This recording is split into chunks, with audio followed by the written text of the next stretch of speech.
before you go, sweetie?" Chris set down the newspaper and pushed his empty coffee mug toward the cheerful waitress who had been serving him during his 6-month stay in Hot Springs. As usual, she filled his cup right to the top without looking. When she didn't walk away, he glanced up at her. "Julie?" he asked her directly. She sighed and offered a small smile. "I guess you know me too well, sweetie. I have a favor to ask." "Of course, I'll do anything for my favorite waitress, especially on our last night together. Well, unless you want to run away with me," he joked lightly. When she gave him a hesitant smile instead of the usual playful banter, his mood shifted to concern. "Really, Julie, what can I do for you?" "Don't turn around, but there's a young woman in the last booth who needs your help. She's our daughter's best friend, and I've come to know her over the 3 years she's lived nearby. She's a good girl in a tough spot, and I don't know anyone but you who can help her." Chris's expression turned serious. "What's going on, Julie? This isn't like you, and you know I'm leaving tomorrow for work. I can't stay and help anyone. You'll need to ask someone else." Without answering, Julie waved the young woman over, signaled for her to sit, and then took a seat herself.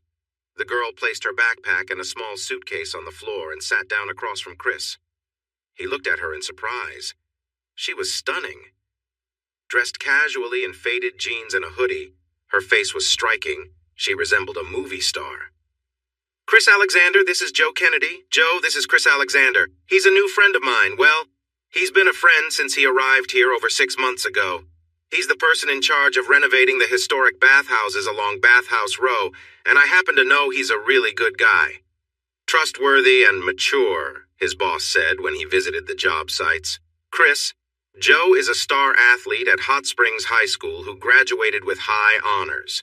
She's a wonderful person, smart, and very mature for her age. She's had to be, because her family situation is quite difficult. She needs your help, and she needs it tonight. I know you're headed to Fort Worth, and Joe needs a ride with you.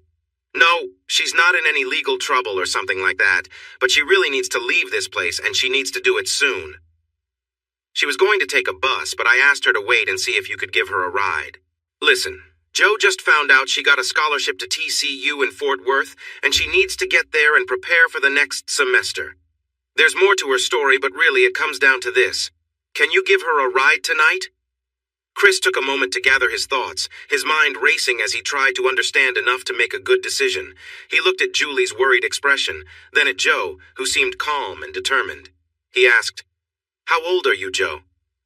In a sweet voice, she said, "Today is my birthday. I'm 18.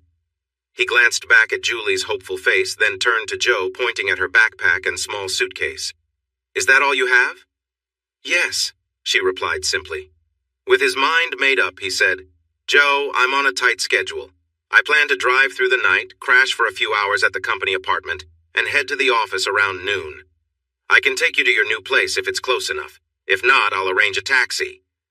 Julie opened her mouth to speak, but Joe quickly said, "That will be fine. Thank you for the ride." Joe picked up her backpack and suitcase. She and Julie hugged for a few seconds before Joe stepped back, waiting for Chris to stand. He put a $20 bill on the table, told Julie he would miss her, and smiled at Joe. "Let's go." Joe followed him outside to his company truck. He opened the back door, placed some boxes in the truck bed, adjusted his things, and set her bags in the clear space. She reached for the door handle, but he opened it for her and motioned for her to get in. Once she was seated, he closed the door, walked around to the driver's side, and started the truck. As they drove away, Joe waved at the restaurant. He saw Julie standing at the door and gave a quick honk as they headed toward Highway 270. Joe stared out the window for a bit, then asked, "How far are we from Fort Worth?" "Probably 5 or 6 hours, depending on how many stops we make," he replied. "That's why I drive at night. During the day, it takes longer because of the traffic." They rode in silence until they left Hot Springs. Chris turned on the XM radio to Willie's Roadhouse just in time to hear Johnny Cash sing "Sunday Morning Coming Down."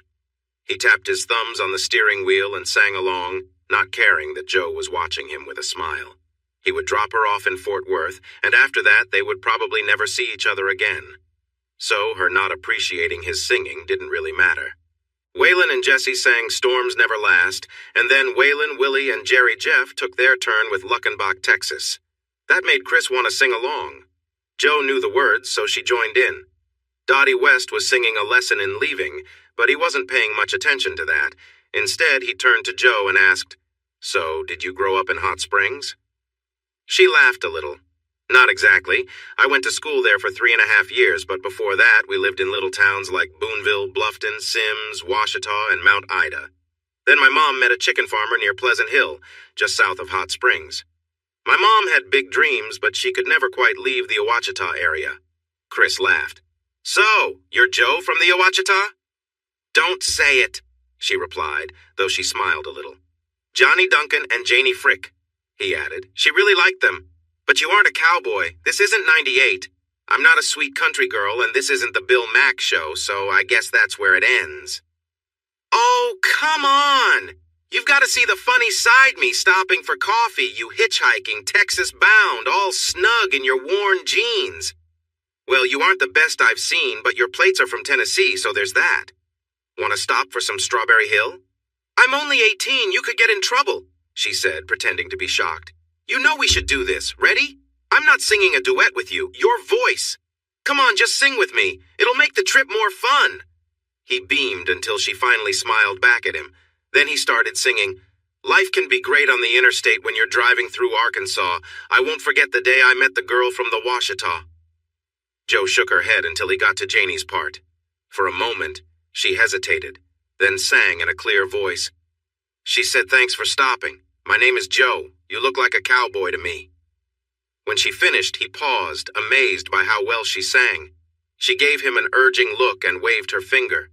He cleared his throat and sang, "I said you're not bad for a country girl, all snug in your worn jeans." She jumped in, singing the chorus loudly. "Wild as a raging river is she. Joe holds my heart in her hand, sweet country girl. I'd give the world just to be your steady man." They finished and laughed together. Joe playfully asked, "So we just met, and I've already got your heart?" "Depends," he replied. "Are you wild as a raging river? Do you even have to ask? Most guys can take one look at me and know exactly what I am." In a playful country tone, he asked, "So is that what moving to Texas is all about?" "Trying to break free from your family and be more independent, huh?" he asked with a playful smile, but she looked away, her expression changing. "I was just joking. Julie mentioned you're a great student and got a scholarship for college. I didn't mean to upset you. I'm sorry." She turned back to him, looking serious. "You should know about this. It might be important later. Honestly, I'm trying to escape my mom's disrespectful boyfriend and his troubling sons. They started bothering me 3 years ago when my body started changing. I talked to my coach, who told the counselor, and they got child and family services involved. A sheriff came to check on things. The counselor warned them that anyone hurting a minor would face serious consequences and become registered offenders. The deputy took them outside and told them my family would call if anything happened to me. If they did not stay away, they could end up in front of a judge. They seemed to take it seriously, but about a month ago, they started reminding me my birthday was coming. I overheard them talking about a party for me that night. They mentioned drinks, drugs, and shady characters. They said they wanted to turn the celebration into something else entirely, and I would be at the center of it. My mom is struggling with drinking and drugs, and she thinks I need to grow up quickly. Her response when I tried to talk to her was that I needed to help out more. Honestly, she's never really protected me. So I began planning my escape, and Julie offered to help me until I get to college, just in case things got too tense before my birthday. She thought you might take me with you to Texas, and here we are. Chris sat still for a moment, focusing on the road. You are quite a mystery, Joe. You seem like your age, but your life has made you much wiser than you should be. I can't imagine going through what you have and keeping it together like you do, or at least trying to. I have a feeling you will thrive at TCU just like you did at Hot Springs High School. What are you planning to study? I want to focus on education, but I'm also interested in psychology and human behavior. I hope to continue with graduate studies in counseling. Wow!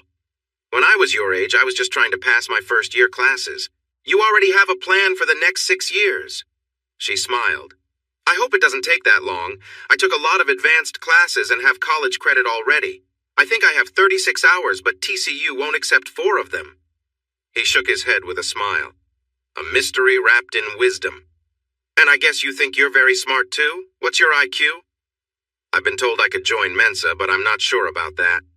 What about you? You studied engineering in Tennessee and managed all those workers fixing the bathhouses.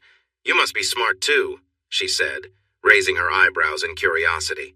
I'm not Mensa material, but I'm not slow either. I actually have a degree in engineering technology management, focusing on construction management. My dad is a contractor, so I grew up on construction sites.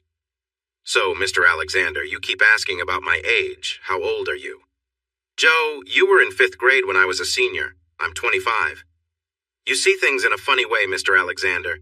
The difference between 18 and 11 is much bigger than between a mature 18 and a less mature 25, not to mention the difference between 41 and 48. You're not really that much older than me, so don't start acting like my older brother. After she said this, she wrapped her arms around herself, and they sat quietly for a while. He thought about her words and realized she had a point. She was a very mature, independent, and confident 18-year-old, while he felt less so at 25. Sure, he was confident around construction, but in social settings with women his age, he felt shy and unsure. He hadn't always felt this way. He was a star athlete in high school and had even been elected president of the Student Government Association at university in his junior year. He made the dean's list every semester, was part of a popular fraternity, and had many girlfriends before he fell in love and it all went wrong. His sigh caught Joe's eye. Do you want to talk about it? I'm a good listener. He let out a forced chuckle. I think I'll pass. It's something I want to forget. Something or someone? She probed. What's her name? He glanced at her for a moment, paused to think, and then calmly said, Ready for a break? I am, and we're arriving at Texarkana. She agreed, so he stopped at Flying J, refueled, and went inside. On his way to the restroom, he noticed Joe by the pizza display, surrounded by a couple of big truckers who were a bit too close for comfort. She seemed unaware and in control. He walked over, called her name, and when she turned to him said, Don't worry about the pizza. I have grilled subs in the truck. Just grab a drink and I'll be out in a minute. The truckers looked at him like he was taking their young companion away, but he ignored their stares and continued on to the restroom. When he returned, he didn't see Joe. He looked around, got his drink, and walked back to the company truck. She stood beside the truck with 2 truck drivers still talking in her ear. He opened the doors.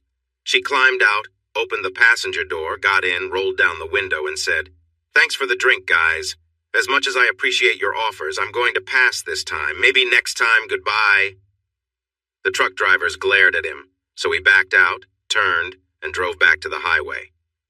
Your new friends weren't very nice. They didn't even say their names. Oh, that's not true, honey, she replied with a strong southern accent. They were very friendly and sweet, too. They gave me a big drink and offered me $500 each to go with them to their nice trucks. There might even be a bonus if I was really nice to them. And yet you came back to my truck? How could you turn down that offer? He asked, teasingly. I know, right? $1,000 for just a short time. A girl doesn't get offers like that every day.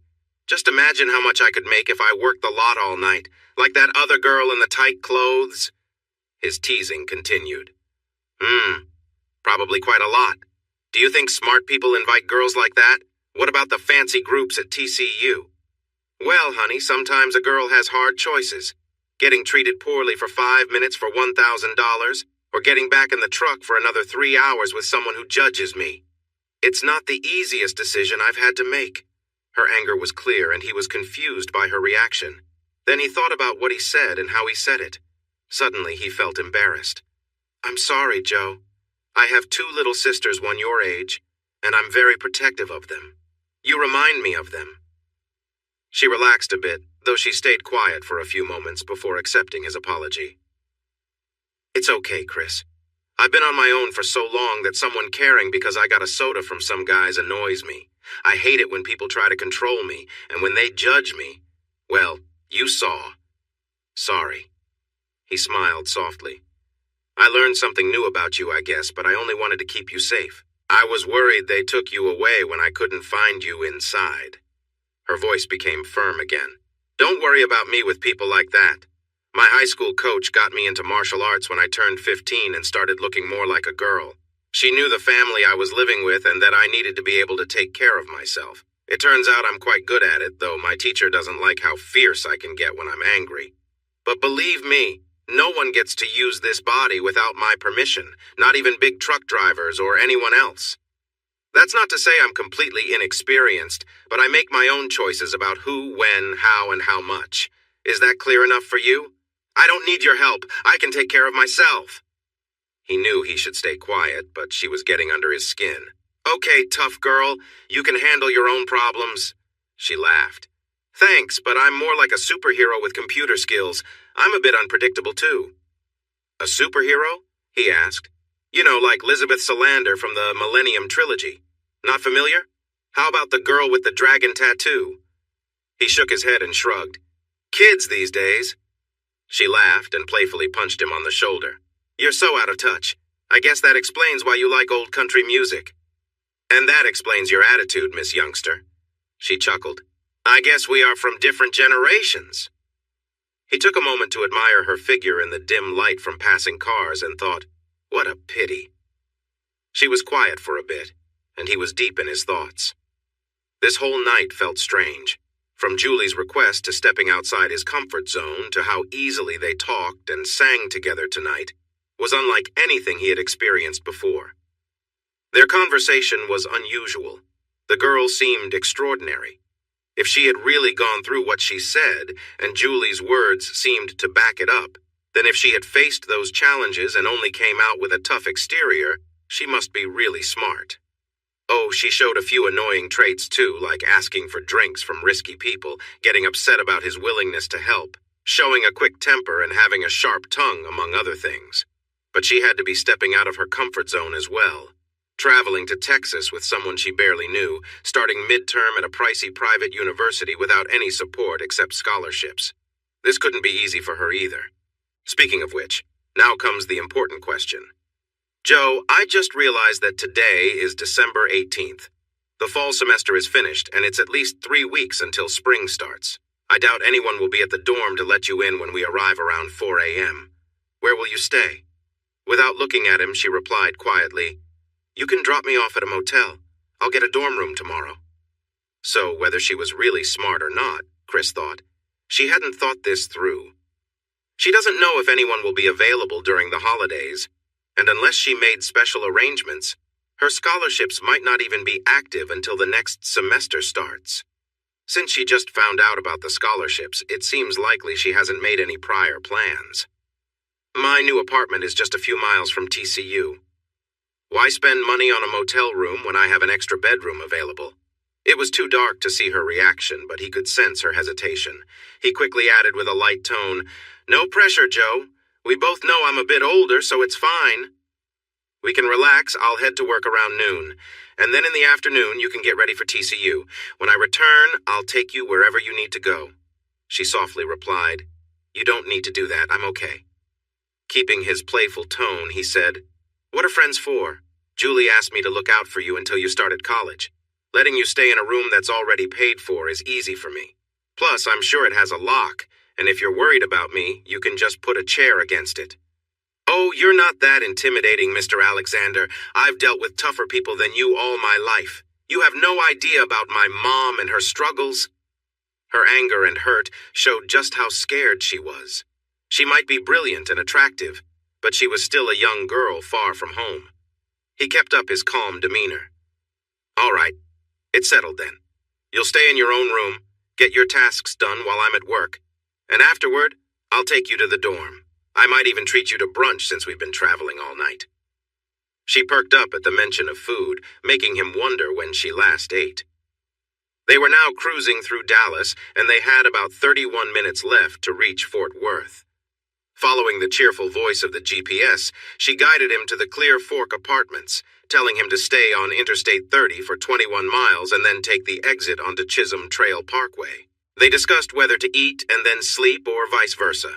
Joe suggested they eat first, so that's what they decided. Chris took the exit for university and stopped at Southern Pancake and Waffle House. Joe picked the famous German pancakes, which came with butter and powdered sugar. The waiter, who seemed quite taken by Joe, squeezed fresh lemon on her pancakes. After trying a bite, she gave it a thumbs up. Chris felt a bit uneasy looking at all those carbs and sugar, so he focused on his ribeye steak, 3 eggs, grits, and biscuits, enjoying his coffee and milk. Joe quickly finished her meal and started eyeing the leftovers on his plate, so he set down his fork, patted his stomach, and pushed his plate toward her. "I'm finished. Would you like some protein with all those carbs?" She thought for a moment, but decided that her hunger was more important. "Well, I don't usually eat raw meat or runny eggs, but if you don't want this." Even though she typically avoided raw meat and runny eggs, she soaked up the runny eggs with a biscuit, finished the grits, and enjoyed the last pieces of the medium-rare steak without any complaints. She wiped her mouth with her napkin, and Chris took a sip of his coffee, smiling. "Now that was done like a true Southern girl. I'm not sure where you put all that in your tiny body, but all I can say is, well done." She beamed, giggled, and then burped before covering her mouth. "Excuse me?" They laughed together, and for the first time since they sang their duets, Chris saw a happy young woman instead of the mix of emotions she had shown him before.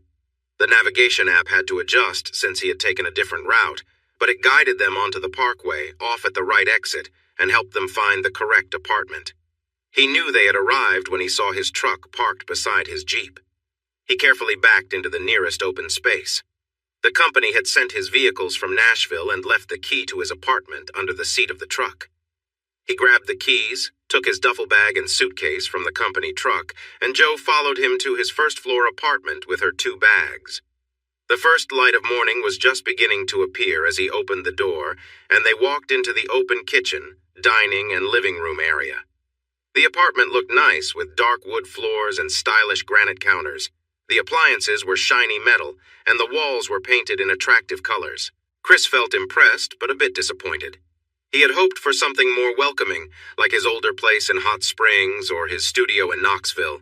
However, they did honor his request for comfortable furniture. He disliked the big, fancy couches and chairs his wealthy friends preferred. Joe was amazed. She stood just inside the door, taking in her surroundings.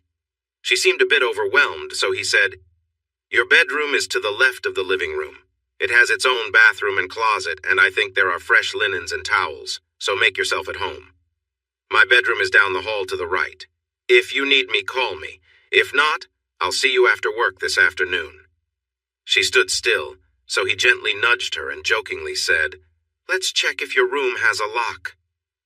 She followed him through the kitchen and living room, still amazed by everything around her. He led her to the bedroom door, looked at the handle, and said, "Yes, it does lock. Looks like you'll be safe after all." Then she caught herself and said, "I could handle you, Alexander. Just try me." She pushed past him into the room and closed the door firmly, but not before hearing him say, "I get it. You decide everything. Good night, tough guy." He arrived at the office at 1 o'clock, just in time for a meeting with his boss and several higher-ups. He wasn't expecting so many people and felt a bit nervous sitting at the table with them. They seemed to know a lot about him and appreciated his work on the bathhouse row renovations, which he finished on time and under budget. The big boss, Trey Beck, shared their goals and what they hoped for him in his next project. At just 25, with only 3 years at the company, it was surprising to be treated almost like an equal by such important people in a major construction company.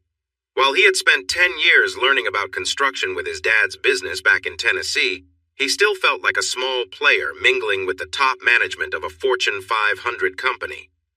After the meeting, they wrapped things up around 3 o'clock. He had gone through an introduction to management practices and learned about the latest technology used in construction. He felt he did well on that part, but he sensed they might have already known the answers to their questions. There were subtle looks exchanged among the managers, making it feel more like a surprise test. He left thinking he had impressed them, but wow, what a first meeting. After the formalities, the tone became more relaxed. Trey Beck invited him to bring a guest to the country club for dinner and dancing on Friday night. Tony Snowden and his wife wouldn't be there since they were going on vacation, but the rest would attend. Their wives would join, but no kids, and the dress code was cocktail. They said their goodbyes, and he headed to his truck. He wanted food and drinks right away. Then, He needed to find a date for Friday night who could fit in with the wealthy crowd at the country club. He knew many suitable young women back in Tennessee, but here, he wasn't sure. He didn't know where to begin. Remembering he needed to take Jo to her dorm, he decided to invite her out for a meal before dropping her off. Jo was happy to see him but seemed a bit shy. She wore jeans and a light blue hoodie with sporty shoes that matched. She looked cute, but there was a worried look on her face. "Is everything okay, Jo?" Sort of," she answered slowly. Then she took a deep breath and said, "The dorms don't open until January 7th, so I found a low-cost motel to stay at until then. You can take me there." He had guessed it. How do I handle this? He thought. She would rather struggle than accept help, so... "I see you have your bags ready. Can we grab a bite to eat before you check in? I'm pretty hungry." "Sure, but I need to check in by 7 or I lose the room," she replied, sounding more confident. "Great. Is it okay to take the Jeep?" "Is that your bright orange Jeep?" she said with a teasing smile. "I thought it belonged to a young college kid." "It belongs to a proud 22-year-old student at the University of Tennessee," he replied. "The color is a bit bold, more like the other UT in Austin, but it was the best I could find back then." She laughed and looked surprised. "You were 22 and thought that was cool?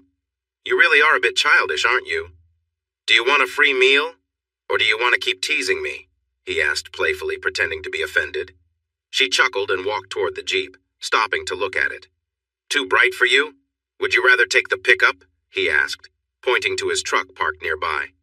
"You own that big truck too?" she replied, looking amazed. "Wow, a flashy Jeep, a fancy truck, and a nice place. How wealthy are you, Mr. Geek?" He tilted his head with a grin and replied in a playful accent, "I'm a young professional with comfortable parents, a decent job, and not much to spend my money on since I work long hours and my living expenses are covered when I'm working." "So what if I have 3 vehicles and a big apartment all to myself? I enjoy nice things, I have the means, and I like to treat myself. But if I can get you to hop in one of these, I'll gladly treat you to dinner." "You're not just a geek. You're a rich snob. But I would love to join you for a meal, rich boy. Where are we eating?" He opened the passenger door to the Jeep, let her in, and asked, "How about McDonald's?" Dinner at Papado's Seafood Kitchen was really nice. Jo enjoyed a lot of food and dessert, starting with shared raw oysters, boiled shrimp, and gumbo. They also shared a seafood platter and enjoyed a turtle fudge brownie with pecans and vanilla ice cream. Jo was full of excitement from the moment he politely seated her. She asked many questions about him, captivating him with her bright emerald green eyes, which had been hidden in shadows the night before. By the time she pushed her chair back and looked at the dirty plates on their table with surprise at how much she had eaten, saying, "If I eat another bite, I'll burst," his view of her had changed in a big way. His parents, especially his mother, loved the Princess of Monaco and owned all 11 of her movies. As a boy, he found some of those films dull, often seeing young Grace Kelly with an older man. But by his teenage years, he looked past the stories and other actors to focus on his first crush, Princess Grace. She was so beautiful and elegant, and she became his ideal of beauty. Until tonight. Or maybe it started last night in Hot Springs when Jo sat at his table, but definitely tonight, sitting across from her in bright light. She changed what beautiful meant for Chris. How unfair, he thought, that the first girl who has caught my eye since Becky hurt me is so young, a girl filled with anger and defiance, yet also innocent and incredibly lovely. When the waiter brought their bill, Chris paid quickly. He noticed the staff wanted them to leave as a large group was waiting at the bar. He didn't want to go yet. He knew rejecting her idea of going to the motel would upset her, but he did not want to let her go without a fight. In the Wrangler, he asked, "Where to, Jo?" She quietly read him the address from a note. He entered it into his map app and it gave a route. Jo was silent on the way, but when he turned into a shabby motel in a rough part of town, she thanked him for the meals and his kindness. He stopped the car and she reached for the door, but Chris said firmly, "Wait!" She paused and turned to look at him. He wondered if she felt hope or anger. He hurried to explain.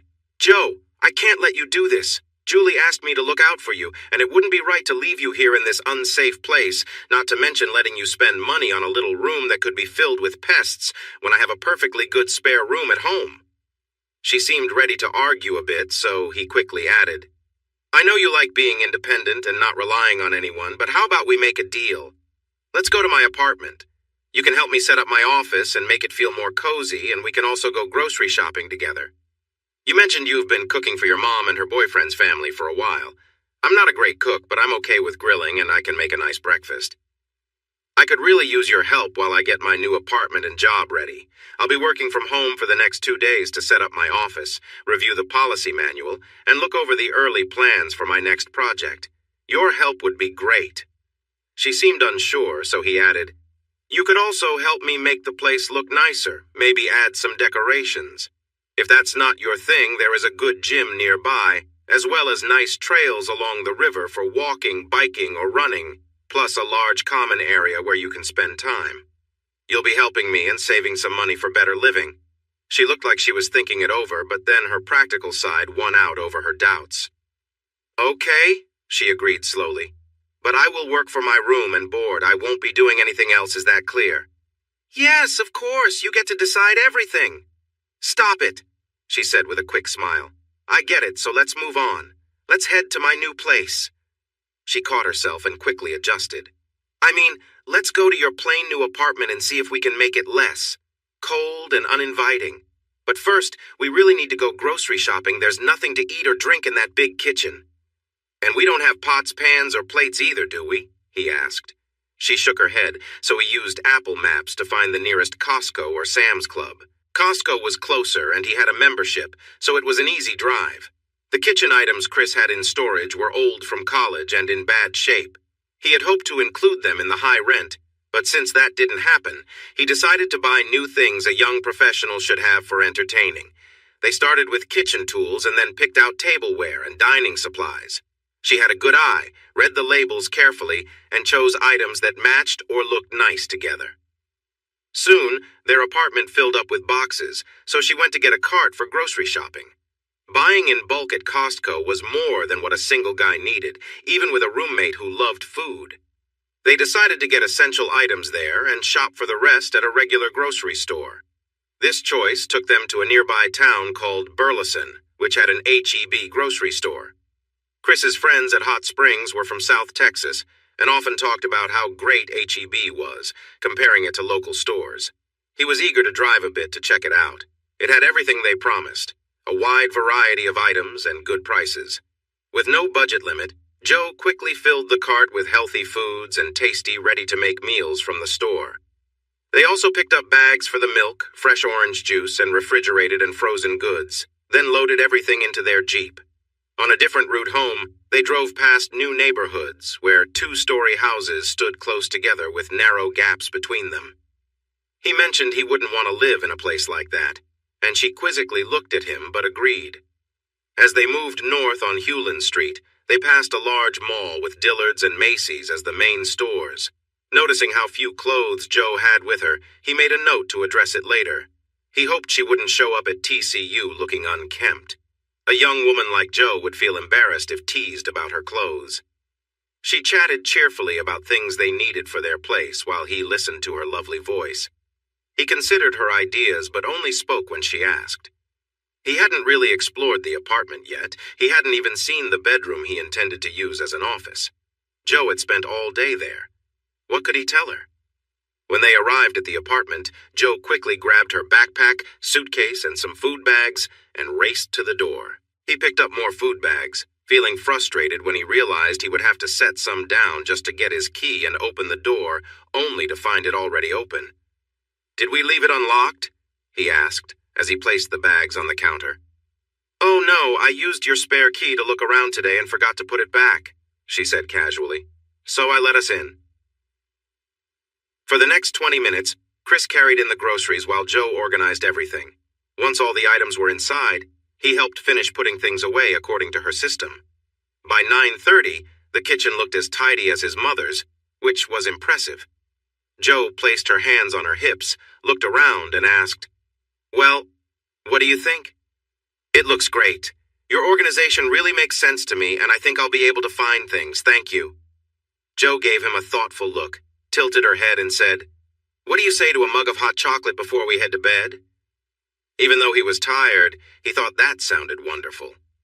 He took out the milk, She added the chocolate, heated it in the microwave for a bit, and sprinkled some tiny marshmallows on top. He sat on a bar stool, she on another, and they enjoyed their warm drinks in a comfortable silence. Jo was seated across from him, gazing out the window by the sink. She seemed lost in the lights outside, so Chris took a moment to look at her. The lights reflected off her hair, giving her a warm glow. Deep in thought, she sipped her hot chocolate and stared out while he admired her. Her soft features sat above a slender neck and well-shaped shoulders. The loose hoodie she wore kept things modest, but he could see hints of her figure. Her fitted jeans highlighted her flat stomach and well-shaped legs, leading down to small ankles and feet. Even her toes, which he usually wouldn't pay much attention to, looked perfectly arranged, painted a light blue with sparkly silver. The best word he could think of to describe her was adorable, but it didn't quite capture her whole beauty. He found himself wanting to see her face turned toward him, with a perfect outline around it, sure that it would suit her just as well as those famous figures from the past. Maybe he gazed a bit too long or held his breath, but Jo came back to the moment, looked at him, and asked seriously, "Why are you looking at me like that, Chris?" He wanted to be honest, but worried how she might react, so he gave her a big smile and teased, "You're not too bad for a country girl in those jeans." "Are you flirting with me, Mr. Alexander?" she said playfully, placing a hand over her heart in a dramatic gesture. He laughed. "No, Miss Kennedy, just sharing my thoughts." They went to bed soon after Jo called him out on his teasing, and both fell into a deep sleep that brought on dreams. His dreams were unclear and jumbled when he tried to think about them the next morning. Lying there, he thought about the mixed feelings he had for the young woman who had unexpectedly taken over his thoughts. The wish to care for her was still strong, just like that important night, but his feelings for her had grown deeper. Lying in bed thinking about her wasn't helping, so he got up at 6:30. He started making coffee and moving around the kitchen, opening and closing cabinets to find what he needed for breakfast. She walked into the kitchen, rubbing her eyes. Her hair was messy, and she wore a big white football jersey with black and gold numbers, along with white socks. She looked really cute. "Why are you up so early making noise? I thought you didn't work today," she asked sleepily. "It's almost 7. I never said I didn't have to work. I'm just setting up my office here." "Sorry for the noise. I didn't think you'd hear me through the closed door. I had to search for the pans I needed." "Stop being so cheerful and give me some coffee," she said with a slight pout. "Not a morning person, huh?" She nodded in agreement, her expression showing a mix of annoyance and tiredness. He handed her a cup of coffee, some sugar, and a bottle of flavoring she bought last night. "Need anything else for your coffee?" "You tease me at your own risk before I have my coffee," she mumbled before taking a sip. Chris turned back to breakfast and asked, "I'm making scrambled eggs, sausage, grits, and biscuits. Do you want some?" She definitely did. 2 of each. He shook his head at how much she could eat and still stay so slim. It was another mystery about her. As she ate, she praised the breakfast, her enjoyment clear from the happy sounds she made with each bite. He loved listening to her even more than eating his own meal, and the food was good.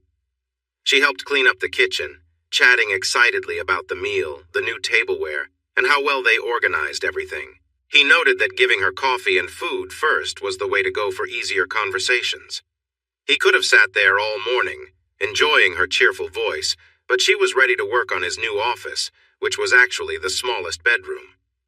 A dresser and a bed took up most of the space, so Chris moved the dresser into the closet and the bed into a corner of the room. This opened up more space for his office. He took out his office chair and glass-top desk from storage, and they worked together to set them up in the newly cleared area. She teased him about the jumble of cords and chargers he had for his personal laptop, work laptop, printer, iPad, iPhone, and company phone. He added a wireless keyboard and mouse, set up the Wi-Fi, and connected the Bluetooth speakers. The computer desk and table were messy, but in a tidy way. She shook her head at him. "Do you really need all these gadgets?" "Hey, my phone is really old and ready for an upgrade, and my iPad is a generation behind. Sure, my laptop is new, but I got a great deal on it during a sale." She pulled an old iPhone from her pocket and held it up. "Yours is a XS, mine is a 6S, but it still works great." He laughed, but then turned serious and asked, Do you have a laptop for school? She looked away. No, but I think the school has some. My other Dell is tucked away in the closet. I bought it last year and it was really good then. I moved everything off it and backed it up. If you think you can use it, we could update it and set it up for school. What do you think? Chris, you're too kind. I can't keep accepting your help. I'm not someone you need to take care of all the time. Joe, I have a perfectly good laptop sitting there and I don't need it. I could recycle it, but I'd rather give it to someone who can use it. No strings attached. She sighed, put on a smile, and said, Thank you, kind sir. I can definitely use that. I guess it's kind of like recycling. He took it out, charged it, tested it, looked up the details, and ordered a bigger memory card. Without any fuss, he added another computer to his Office 365 subscription and cleared a spot for her laptop on the table. Looks like we need another chair, he said. She laughed, picked up the laptop, sat cross-legged on the bed, set it on her lap, and started downloading the programs and apps she needed. He opened his work laptop and began reviewing specs for his upcoming tasks. They drank water and worked on their computers for hours. Oh, sorry, Joe said with a giggle after her stomach growled. Wow, it's past 2 p.m., Chris exclaimed. Time flies when you're busy. Do you want to cook something or eat out? It's such a nice day. How about we grill one of the sirloins and some veggies? I can make a salad and tea and we can eat here, Joe suggested. He liked her idea, so he went outside to start a fire in the charcoal grill on the deck. He seasoned the meat while Joe prepared the squash and corn and made the salad. They worked together really well while she told him about the things she had been downloading and doing on her computer. He cut the sirloin steak in half because she wanted hers cooked thoroughly while he prepared his medium rare. She enjoyed her meal and pleasantly commented on how good it was. He found himself liking the little sounds she made when she was happy, but quickly thought, No, don't go there. She's not just someone to flirt with. Then he realized that she would soon be the type of girl that many guys would notice, and that thought made him frown. After finishing their meal, they decided it was time for a workout, so they changed into shorts and to shirts. Chris felt a rush of surprise when he saw her in her workout clothes. She looked fantastic, especially her legs. They looked great in jeans, but even better now. What he could see under her hoodie didn't do her justice. He didn't know her size, but in her tank top, she looked just right for her shape. He knew he was staring at her, but she didn't seem to mind. In fact, she subtly showed off a little, watching to see how he reacted. She might be young, but she certainly knew how to put herself out there. To avoid embarrassing himself, he quickly looked away. They went for a jog around the apartment complex to warm up, then stretched, lifted weights, and went for a longer run on a nearby trail along the clear fork of the Trinity River. Whenever they passed other joggers or walkers, he purposely fell behind to let them through, but really, he just wanted a moment to admire her fit and curvy figure. After their run, they jogged slowly around the complex to cool down and check out the amenities. It was after 5, and as people were coming home from work, they noticed the attention they were getting. Joe waved and smiled at those they passed, which got them to return the gestures. Just a small-town girl, he thought to himself. At the clubhouse, they saw a poster for a hump day mixer happening that evening. Chris asked her, Are you interested? She smiled and said it could be fun. They should head home and freshen up. He noted her use of the word home and smiled to himself. A little later, she came out of her bedroom in a colorful dress that took his breath away. He was dressed in boots, jeans, and a polo shirt, expecting her to wear something similar. Instead, he found himself with an elegant young woman. She beamed at his surprised expression and asked, So, do I look okay? Yes, you look much better than okay. Shall we go? He thought about getting his gun for safety, but chose to rely on his strength when the stairs turned into an unwanted chase. Dressed in faded jeans and a hoodie earlier, she seemed a lot younger now in her dress and short black boots. She would certainly attract a lot of attention. When they entered, the noise in the clubhouse didn't completely stop, but it did quiet down a bit while they got their name tags. At least 3/4 of the eyes turned to watch them. They made their way to the open bar. Chris ordered a bourbon on the rocks for himself and, as they had talked about, a Rob Roy mocktail for Joe. They headed toward the fireplace, but a group soon stopped them, and introductions began. The group grew larger, and as more people joined in, the space between Chris and Joe widened. This made him a bit anxious, but Joe kept sipping her drink and seemed to handle the conversations well, so he relaxed and chatted with the many new acquaintances around him. Suddenly, a small hand grabbed his arm, and a soft touch brushed against him. With a gentle pull, she said, "Could you please get me another drink? That one was great." He noticed the endearment and looked down at her bright smile, returning the smile as he agreed to get them both another drink. He guided her toward the bar, noticing how many eyes were on them. "Are you getting as much attention as I am?" she asked softly, flashing him a bright smile. Chris chuckled and smiled back. "I don't think so. You look especially stunning tonight. I bet every man here has taken a good look at you, and some seem determined to come closer. Every time I looked up, there were more people surrounding you." "These 20 and 30-year-olds are a lot bolder than the teens I usually see," she replied with a grin. "Except for you, of course. You're such a perfect gentleman." He sighed internally, knowing his thoughts weren't as noble. "You seem to be handling it all well. Are any of them standing out, or just the crowd in general?" She laughed. "The tall blonde in the fancy jacket, the flashy man in a cowboy outfit, the muscular one in the tight shirt, and the tall woman with dark hair are probably the worst. Do you mind if I stick by your side for the rest of the night? I don't feel comfortable with them. I've heard about things like date rape drugs, and they kept trying to buy me drinks." Chris felt a sense of alarm at her words, but kept his calm exterior. "I doubt anything bad would happen while you're with me, but it's smart to be careful. You know the rules. Don't leave your drink unattended, and don't take a drink from someone you don't know. If someone asks you to dance, make sure a trusted friend watches your drink while you're away." "Oh, I know all the rules. They taught us these things in school. This is just the first time I really understood why. School dances aren't the safest places." For the rest of the night, they acted like a couple. As they talked with others, Chris appreciated how easily Joe connected with people much older than herself. Her smarts and humor made her age seem unimportant. They chatted with a variety of people at the upscale apartment complex in Fort Worth, Texas. Chris learned that Joe was confident, charming, and had a great sense of timing in her laughter and comments. In fact, she was the best companion he had brought to an event like this, even better than Becky or the sorority president from his sophomore year. That thought kept coming back to him as they mingled. When they finished with their group and went to get drinks, an older couple they didn't know approached and introduced themselves. Even though the invitation said casual, Carla wore a fancy casual dress and stylish leather boots. Ken had on a nice watch, blue blazer, and gray slacks. It was clear they wanted to impress the younger crowd, and they quickly made it known that they were wealthy. They had recently sold their big house and moved to this penthouse apartment, planning to travel the world. "We are curious people," Carla said. "We want to take a break from our busy lives and explore new experiences with new friends." Carla touched Chris's arm but looked at Joe.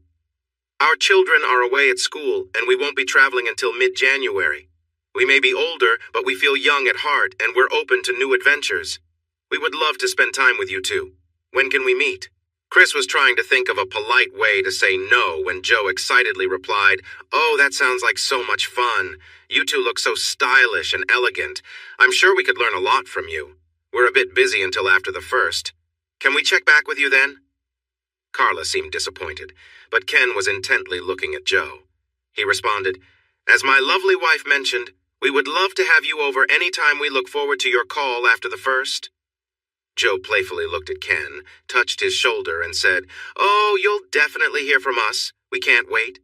Then she turned to Chris and said, "I need to go to the restroom. Could you please get me a fresh drink and meet me by the bar?"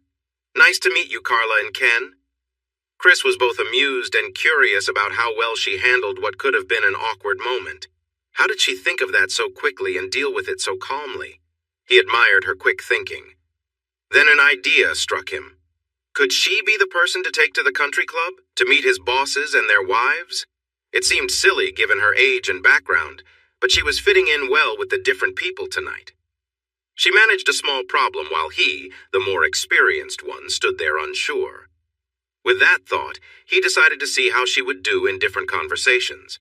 They talked about world events, where she surprised him with her knowledge, sports, and local politics, which neither of them knew much about. She handled that topic nicely by explaining she had just moved here and asked others for their thoughts on candidates and issues. As the 2 hours went on, he noticed she had a special talent for getting people to talk. Her interest in what others had to say made them open up more. She was impressively calm and aware for someone her age. Back at the apartment, he praised her for how well she managed conversations and offered her hot cocoa with marshmallows. They sat on the couch, positioned to talk face to face. "Joe, 3 of my bosses asked me to bring a guest to the country club Friday night for dinner. Would you like to come?" She didn't look away. In fact, she gazed into his eyes. "Are you sure? That seems a bit beyond what I'm used to, and I wouldn't want to make you uncomfortable." "That's not a worry for me.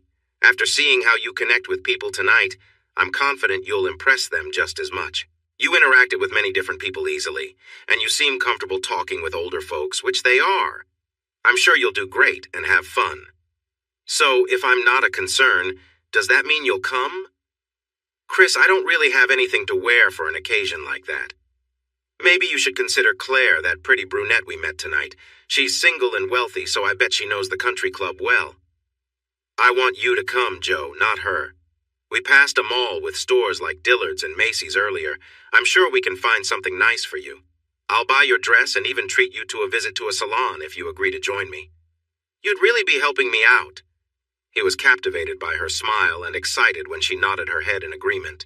It was a small step, but it felt good, moving away from the feelings of resentment and mistrust that had held her back. They left for the mall at 10 so they could arrive when the stores opened.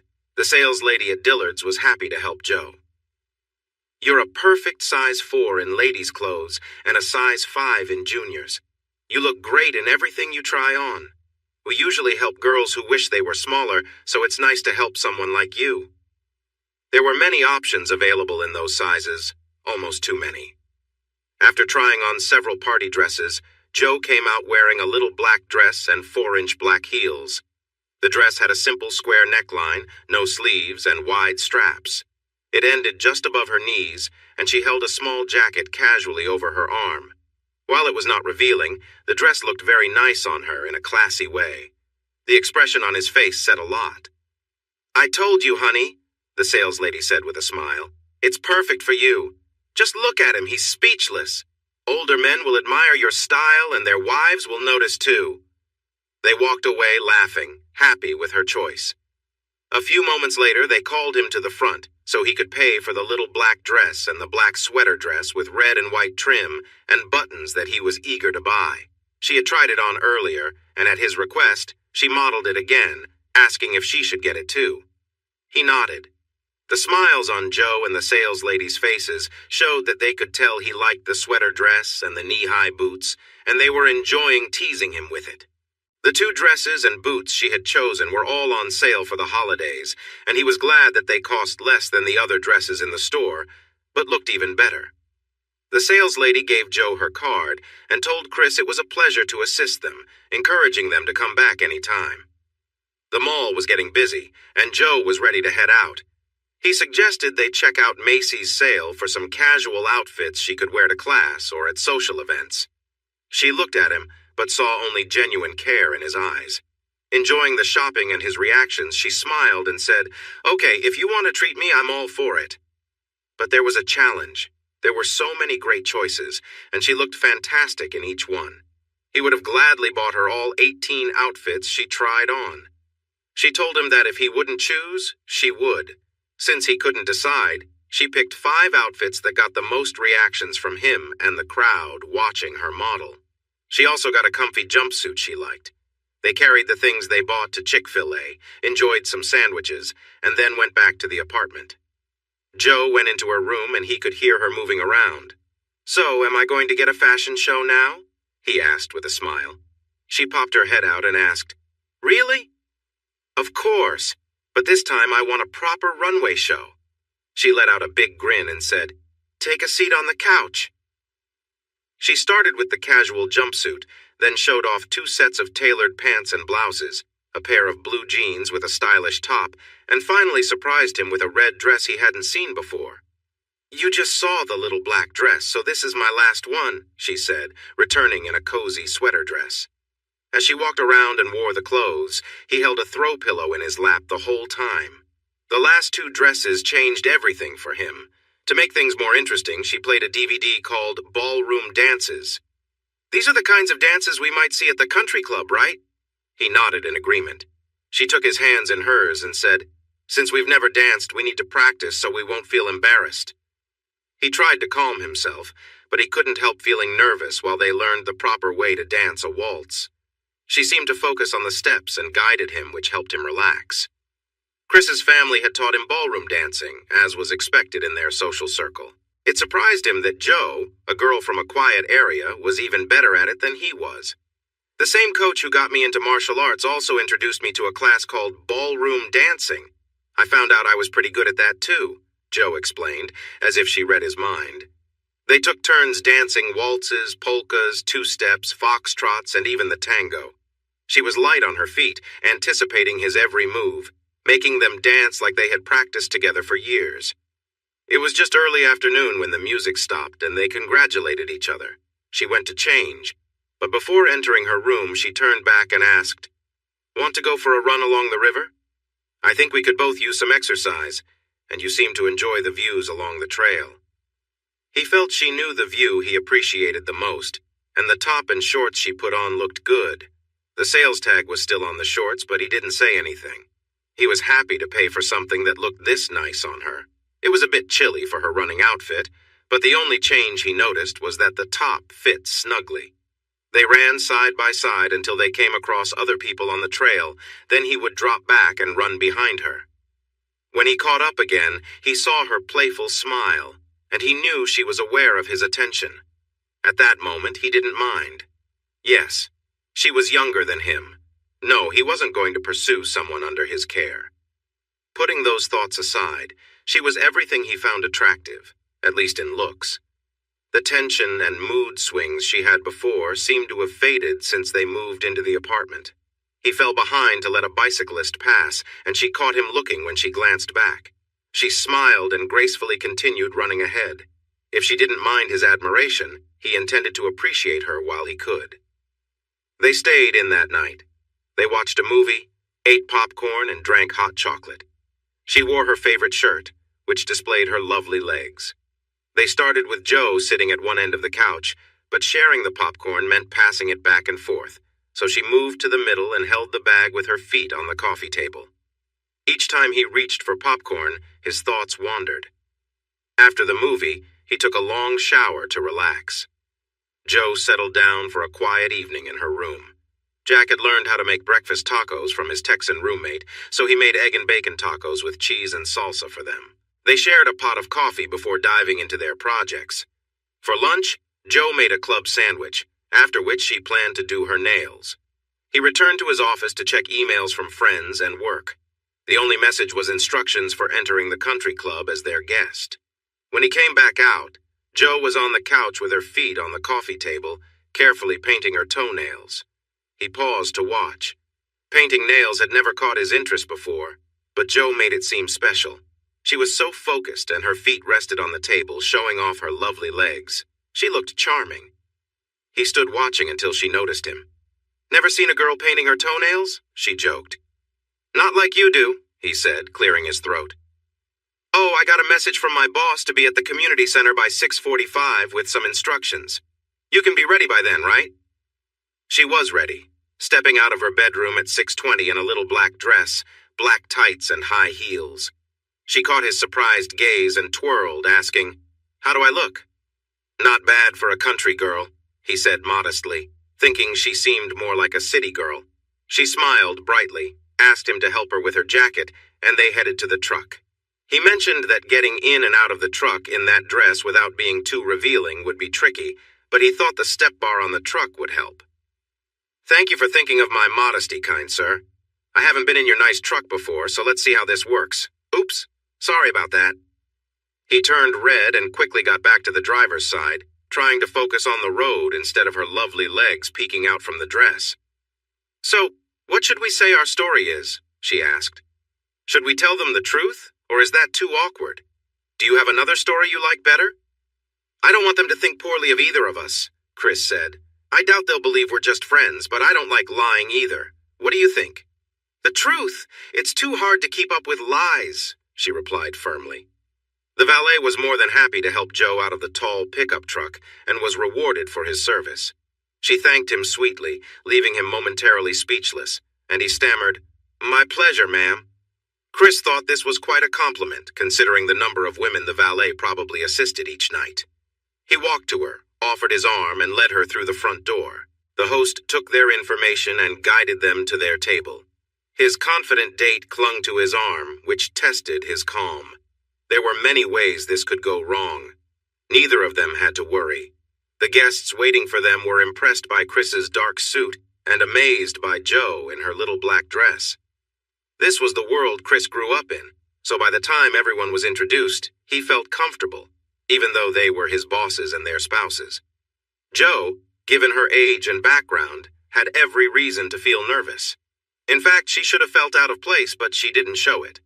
Chris knew her well enough to notice the slight tension in her smile, but no one else did. She greeted everyone confidently and accepted handshakes and friendly gestures gracefully. She repeated each name after introductions to help remember them. Joe seemed calm, sure of herself, and relaxed. Sandra Beck turned to Chris, tilted her head, and said, "I see you don't remember me, but you were much shorter the last time I saw you. I bet you remember your mom receiving calls from Sandy on her birthday, right?" Chris looked surprised. "You're Sandy Hardy Beck, her sorority sister? Of course, I didn't connect the dots, but now it makes sense. You always sent us birthday cards and gifts. It's wonderful to see you again." She smiled brightly, and Chris turned to Trey. "Why didn't you tell me? I knew you and my dad were friends, but I thought it was just because of your work in construction. When I got the suggestion from HR to hire you, I called your dad. He said you were determined to succeed on your own, so he told me to keep you in the dark and see how you did.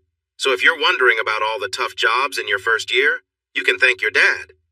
He laughed and added, "So far it looks like you're doing great, and I know everyone here agrees, even your teams, and they're usually tough on their bosses." Sandra reached out and gently touched his hand. "We're sorry for the surprise, dear, but we promised your mom and dad."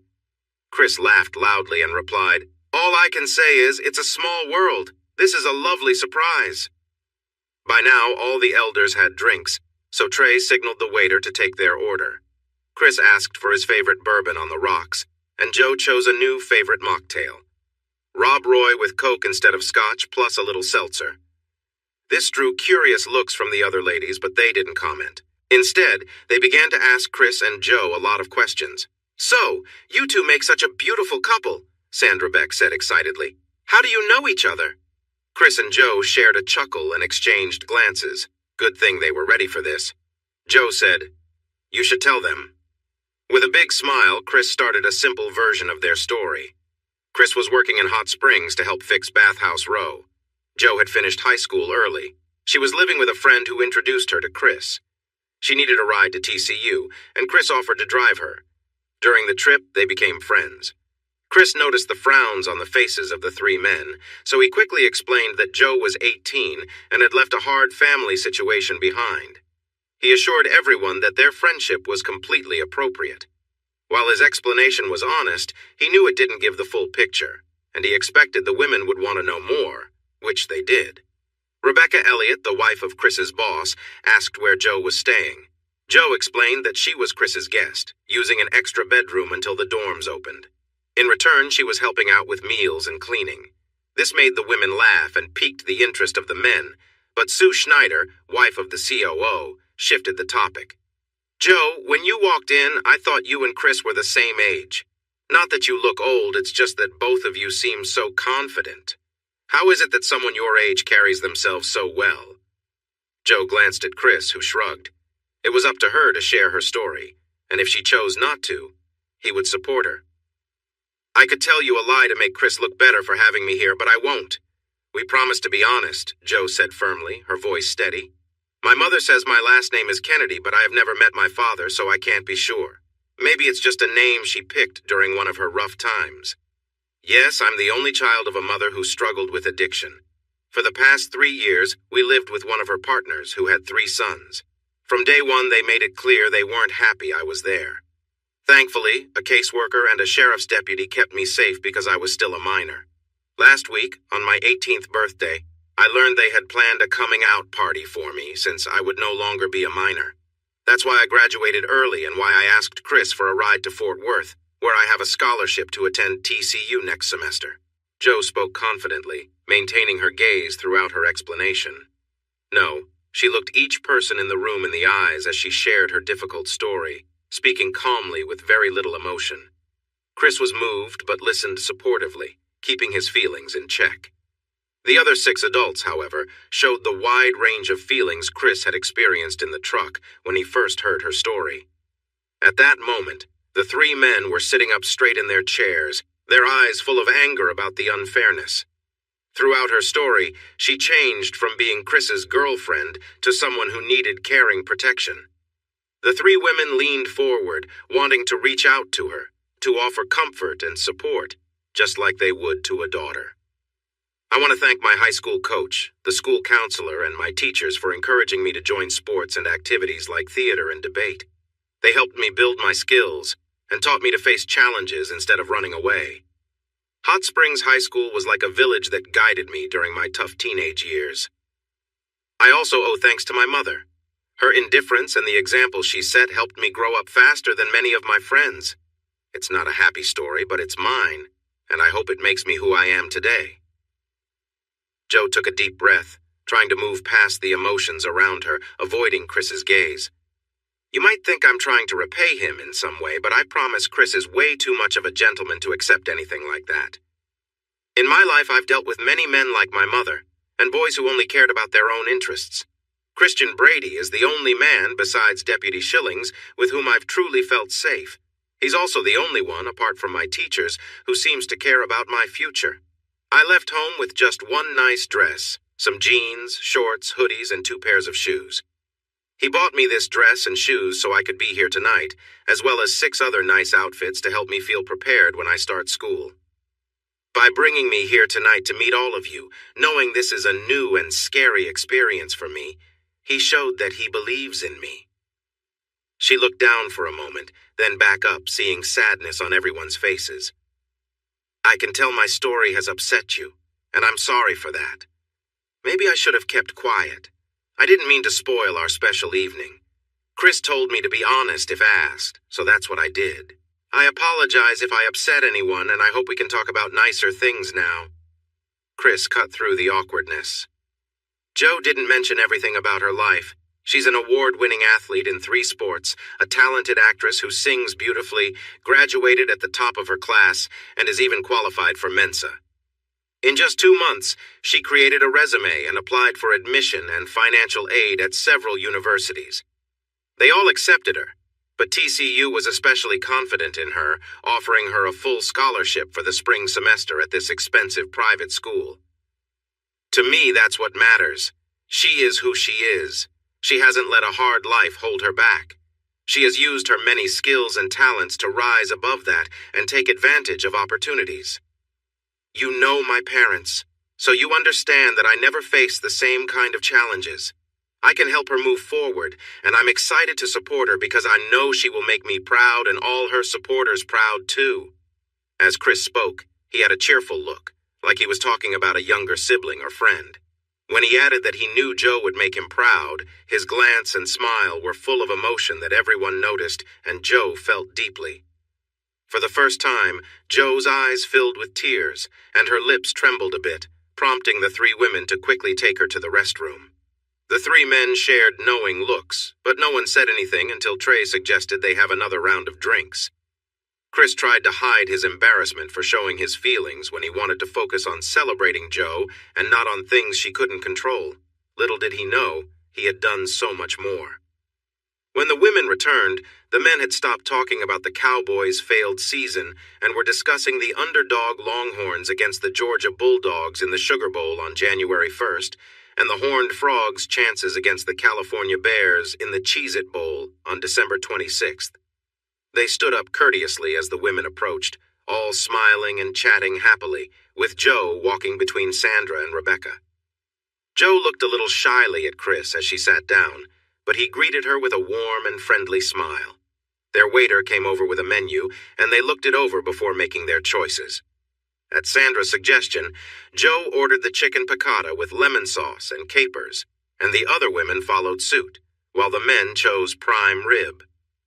Trey asked if anyone wanted another drink before the meal, and everyone said yes. Before Joe ordered, Sandra leaned in and said, "Sweetie, there's a tasty mixed drink we let our daughters have when they were your age. It's called a bocce ball, and you'd need to drink quite a few to feel its effects. Would you like to try one?" Joe glanced at her friend and said yes. "And a bocce ball, but make it with club soda instead of vodka for this young lady," Sandra ordered. A bocce ball turned out to be a mix of orange juice, a splash of amaretto, and club soda. Joe enjoyed it and thanked Sandra. They probably shouldn't have served it to her, but she accepted it anyway. During dinner, Joe led the conversation, keeping it cheerful and light. She wanted to hear about everyone's families. Each couple shared their stories, and Joe listened attentively. She loved hearing about the joy their children and grandchildren brought them and asked them to share more. She wanted to know all the details about what made their families unique. The proud parents and grandparents happily shared stories, making their descriptions even richer. Chris was also interested in their family stories. He learned things that would help him be a better worker and friend, feeding his natural curiosity. But what impressed him most was Joe's talent for making people open up and share their stories, showing her genuine interest in even the small details. He admired how well she handled the more challenging moments of the evening, and wondered about her ability to bounce back so swiftly. Was it her charm at work, or did she have hidden skills? When the delicious meal arrived, the talk slowed down, allowing him to reflect on what he'd observed. Joe remained a mystery to him. After dinner, while they enjoyed another drink before the orchestra started, Sue Schneider asked about Christmas plans. Joe looked at Chris in surprise, as if she just realized it was December 22nd. "Well," Sandra asked, "what are your plans, Chris and Joe?" Chris glanced at Joe and then the others. "I wasn't sure how much time I would have off because of a new project, so we made plans back at Thanksgiving. My parents and siblings are driving down tomorrow in Dad's motorhome. They should arrive early on Christmas Eve. We're celebrating Christmas in my apartment, so I need to get a tree and some decorations in the morning. Like Joe says, my place doesn't feel very homey, but I hope she will help me make it welcoming." "Your parents are coming?" Joe asked in shock. "Why didn't you tell me? I don't want to mess up your family gathering. I can find a room somewhere." "Ha ha!" Sandra jumped in, wagging her finger at Joe. "If you do that, his family will come looking for you and bring you back." I spoke with Deborah on the phone right before we left, and she was really excited to meet the first girl Chris has mentioned since his engagement ended badly. Joe still looked worried, but Trey said, "Joe, they are the kindest people, and they will love you. Just relax and be yourself. You'll impress them just like you have everyone at this table tonight." As luck would have it, the orchestra began to play, and everyone got up to dance. "When were you going to tell me about this?" she asked, a bit upset as they danced smoothly together. "In the morning when we were going to get decorations. I thought you might react this way, but my family really wants to meet you. No pressure, Joe. They are truly nice people, and my little sisters promise they will be your best friends by Christmas." "What will they think of me, Chris? That I'm just after your money?" "Joe, that's not it at all. We have always welcomed students who couldn't go home during the holidays. It's just being friendly. The same goes for friends needing a place to stay. We Southerners believe in hospitality. It's not a big deal. They know you are staying in my spare room, and they don't mind at all. Please don't start doubting our friendship now." What did she mean by the first girl he's mentioned since his breakup? Have you talked to them about me? Of course. I talk to at least one of them every few days. I even sent them a picture of us at the mixer because they were curious about my new roommate. I see that look, but I'm being honest. My sisters think you look very nice, and they can't wait to be your friends. Mom and Dad just want to meet you. They even got you a gift, so we'll need to find something for them from you tomorrow. No, we won't. I have some money saved, and I'm going to buy gifts for your family and my roommate. You've already been so generous. Okay, we'll shop as soon as the stores open. I'll show you some pictures of my family and what I already got for them. You can ask all the questions you want, and I might have a few ideas too. But as for me, just being my guest tonight and charming my bosses and their wives is the best gift you could give me. She tilted her head and asked playfully, "Is it really? The best gift I could give you, I mean?" She smiled, and he turned a bit red but quickly responded, "Are you flirting with me, Lady Joe?" She giggled and pretended to be shy, but the smile stayed. After the dance, they returned to a table of laughing adults. "So, Joe, what did you say to your roommate to make him blush like that?" Sandra asked while taking a sip of her drink. "Oh, I was just having a little fun," Joe replied. "He's easily embarrassed about some things," she said with a smile. Chris looked down at his drink, trying to avoid eye contact. He turned even redder when everyone laughed at Joe's response. When the music started again, everyone moved to the dance floor. He felt fine dancing to the waltzes, foxtrots, and two-steps, keeping his distance while admiring her graceful moves. Then they played a tango, and watching her dance nearly overwhelmed him. She moved with such skill, and every time they separated, her hands would lightly touch his arms. It was hard not to get caught up in the moment. He wasn't the only one captivated. A small crowd gathered on the edge of the dance floor to watch her. His relief when the dance ended didn't last long, as the band switched to Rock Around the Clock. Joe danced with energy, and her beautiful dress really showed off her fantastic moves. Chris noticed less and less people on the dance floor, with everyone's attention now focused on them. He wasn't a professional dancer, but he tried to keep up. The band noticed the audience's interest and played longer than planned. They earned a loud round of applause when the song finally ended. Luckily, the music changed to a slow country two-step, bringing her into his arms. It felt nice to hold her close, but he wasn't used to such closeness, making him feel a bit flustered. As they turned together, she playfully leaned against him, then gently moved away. He looked down at her smiling face and realized she may have done that on purpose. Instead of letting him walk her to the table, she led the way, which helped him collect himself until they reached her seat. The men around watched her with interest, and the women noticed Chris quickly sit down, amused at his reaction to his dance partner. They knew their husbands were also captivated, but Chris had made it clear his relationship with Joe was just friends. It was both funny and embarrassing for him to be so clearly affected by her dancing. Sandra smiled, Sue giggled quietly, and Rebecca laughed softly. Chris couldn't help but blush even more. As often happens, the men started chatting with Joe, giving their wives a chance to wonder about the charming young man who danced with her. His questioning went on until his companion suggested it was time to leave for their last-minute shopping tomorrow. By then, he was relieved that he didn't hold any important secrets, or he might have shared them all. A group of young valets rushed to help Joe into the large pickup. They hung around while one of them assisted her into her seat, and she gracefully shifted her legs. Though her little black dress was modest, it still showed a lot of leg when she sat down. She knew this and flashed the boys a smile as a thank you. "I guess I won't need to tip the valet when you're with me," Chris said quietly. "I could barely get my keys, but you had 4 guys at your service." "Oh, so I'm your personal assistant now?" she teased. He figured it out. "Julia Roberts in Pretty Woman, right?" She laughed and nodded. When they arrived at the apartment, he opened the door to help her out of the truck, and he caught a wonderful glimpse. The view of her beautiful legs as she turned towards him was captivating. It got even better when she slowly got off the seat, placed her shoes on the step, and held onto his shoulder for support while taking his hand. He helped her down, and her dress fell back in place as he finally looked at her face. He couldn't tell if she was smirking or simply happy. They walked to the door together, her soft shoulder brushing against his arm. He unlocked the door, and she paused for a moment, stood on her tiptoes, and whispered, "I had a wonderful time tonight," before gently kissing his cheek. She opened the door and, for the first time, walked towards her bedroom with a lovely rhythm. He watched, feeling a mix of emotions. He needed another long, relaxing shower to ease the tension building inside him. She likely felt the same way.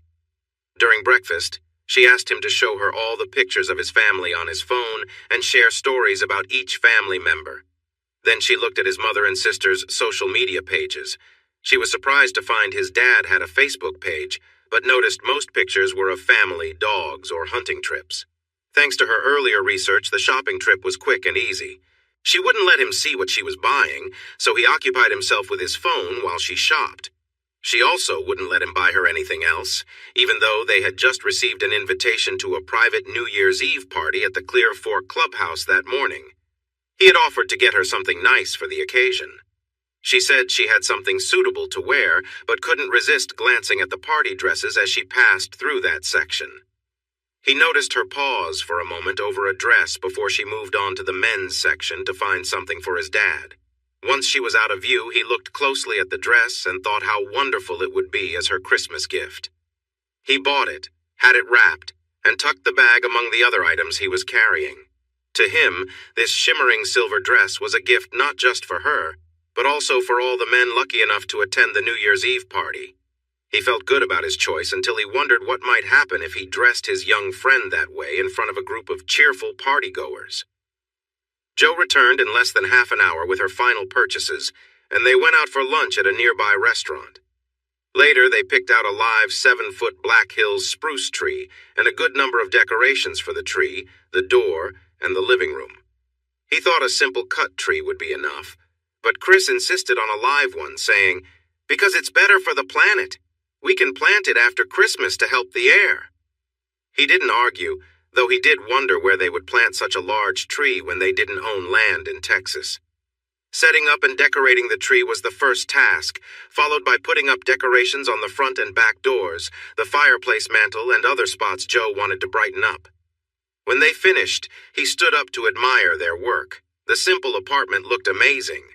Jo spent the rest of the afternoon carefully wrapping her purchases while he arranged his things in his closet, hiding 2 of Jo's gifts so she wouldn't have too many from her roommate under the tree. "Let's watch a Christmas movie on Hallmark," suggested his cheerful friend, who was wearing a cozy nightdress and decorated knee socks. She looked so cute, sitting on the couch with her feet tucked under her. He couldn't understand how she could sit like that. He thought it would be uncomfortable for him. Still, she really did look adorable. That night, he took a long shower to relax. Jo found her own way to unwind in her bedroom. His family must have spent the night nearby because they showed up with breakfast tacos at 7:30 a.m. Jo and Chris were still sipping their first cups of coffee when the doorbell rang. He opened the door, curious about who it could be, only to be surprised by his sisters. Jo, in her nightdress and knee socks, tried to escape, but the sisters caught her before she could get away. All she could think was that you only get one chance to make a first impression. Here she was in a nightgown with no makeup and her hair in loose waves that she had barely brushed. But the Alexanders didn't seem to mind. They smiled at her and welcomed her warmly.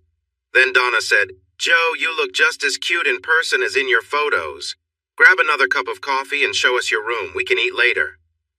Mom wanted to join, so she got a cup of coffee, asked them to warm up the tacos, and sat down with the others. After the girls had left, Chris's dad said, "Wow, son, she's lovely." Chris nodded but reminded his dad that she was only a temporary roommate because of her situation. His dad smiled and said, "Your mom heard from Sandy Beck last night. Sandy thinks you're sweet on her, whatever that means." Chris got his dad a cup of coffee, heated the oven, and moved the foil-wrapped tacos to a covered dish before turning back to his dad. "I can't deny she's attractive, but our meeting has a story only she can share. So let me assure you our relationship is just friendly." "Sure, son. Keep telling yourself that," his dad said with a teasing smile before changing the subject to his work success and promotion. The table was set, fresh coffee was brewing, and they all laughed and chatted as the ladies returned. "Bubba, her room looks so nice and yours is so plain. You should let her help you decorate," said Donna, his youngest sister. "Don't you love how she has it set up, Bubba?" asked middle sister Diane. "I wouldn't know," Chris replied. "I haven't been in it since I helped her move in." The women all looked at Jo, who shrugged and said, "That's right. Today was the first time I entered his room. But I agree it could use some color. Maybe we can all work on it while I'm here."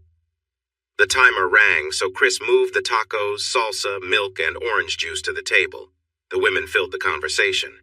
Diane mentioned she knew 2 friends who had attended TCU before moving to Vanderbilt. She offered to share her experiences with Jo. They talked about sororities, clubs that Jo should think about, the importance of supporting teams, and then shifted to what to expect in classes and grading.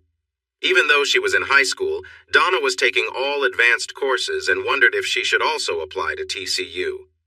Then Diane would be in Nashville, and you all could see all three of us in one trip. This sparked a lively discussion among the Alexanders about the schools she had been accepted to, and if it was too late to apply to TCU. Joe and Chris listened, exchanging smiles. Once that conversation died down, they wanted to tour the apartment complex. Joe took the lead since she had explored more than Chris. He was surprised at how many people greeted Joe by name and introduced themselves to his family. The family loved the facilities, and the three girls decided they should exercise in the gym and run along the river trail, since they felt they had been eating a lot without enough activity. They convinced Chris to join them and persuaded Mom and Dad to at least work out with us for a bit. After warming up and stretching, the four younger ones did intense weight workouts, stretched again, and then headed out on the trail while Mom and Dad continued their easier workouts in the gym.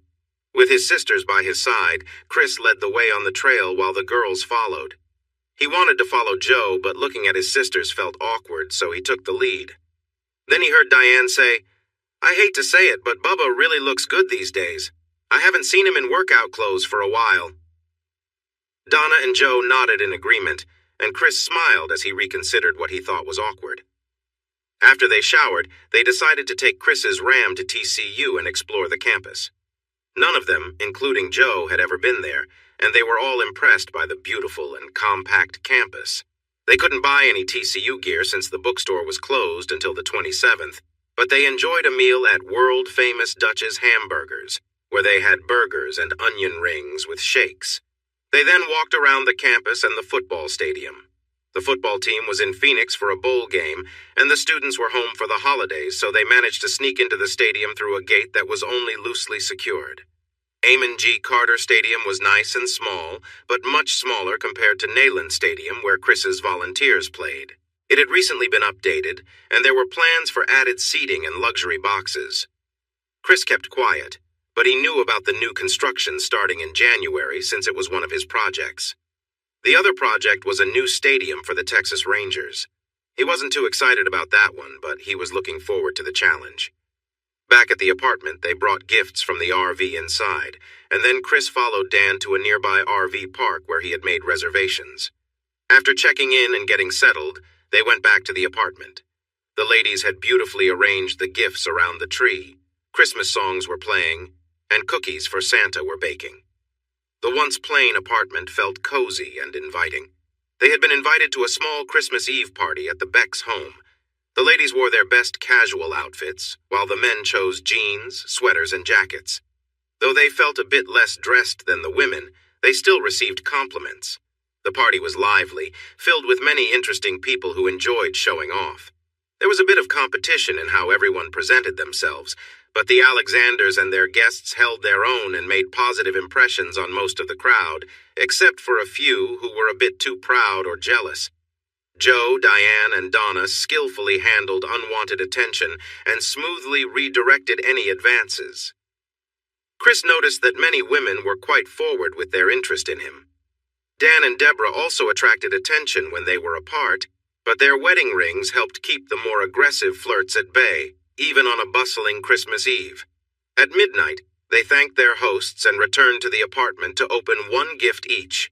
Diane, Donna, and Deborah chose large boxes with similar wrapping. Joe had a small box wrapped in silver that was labeled, "From Santa." The others encouraged her to pick a larger box so they could match, and they all opened their gifts together. Inside, they found sweaters and stylish skirts with matching boots. Dan and Chris had similar gifts with new boots and finely crafted belts. As the night wore on and excitement faded, yawns began to surface. They hugged goodbye, and the Alexanders headed off to their RV park. Joe and Chris waved goodbye, exchanged awkward goodnights, and went to their rooms. Although they seemed closer when with family, there was an unmistakable sense of uneasiness between the roommates when alone in the apartment that hadn't been there before. As he had anticipated, his family returned at 8:30. Chris, wearing his new boots and belt, had coffee brewing, a tray of biscuits in the oven, a pan of grits cooking, and sausage gravy warming up when they arrived. After sharing hugs and smiles, the sisters went to find their new friend, who emerged in her new outfit, stunning everyone, including Chris. She wore a red sweater with her golden hair flowing over it, and her fashionable golden skirt and knee-high boots took everyone's breath away.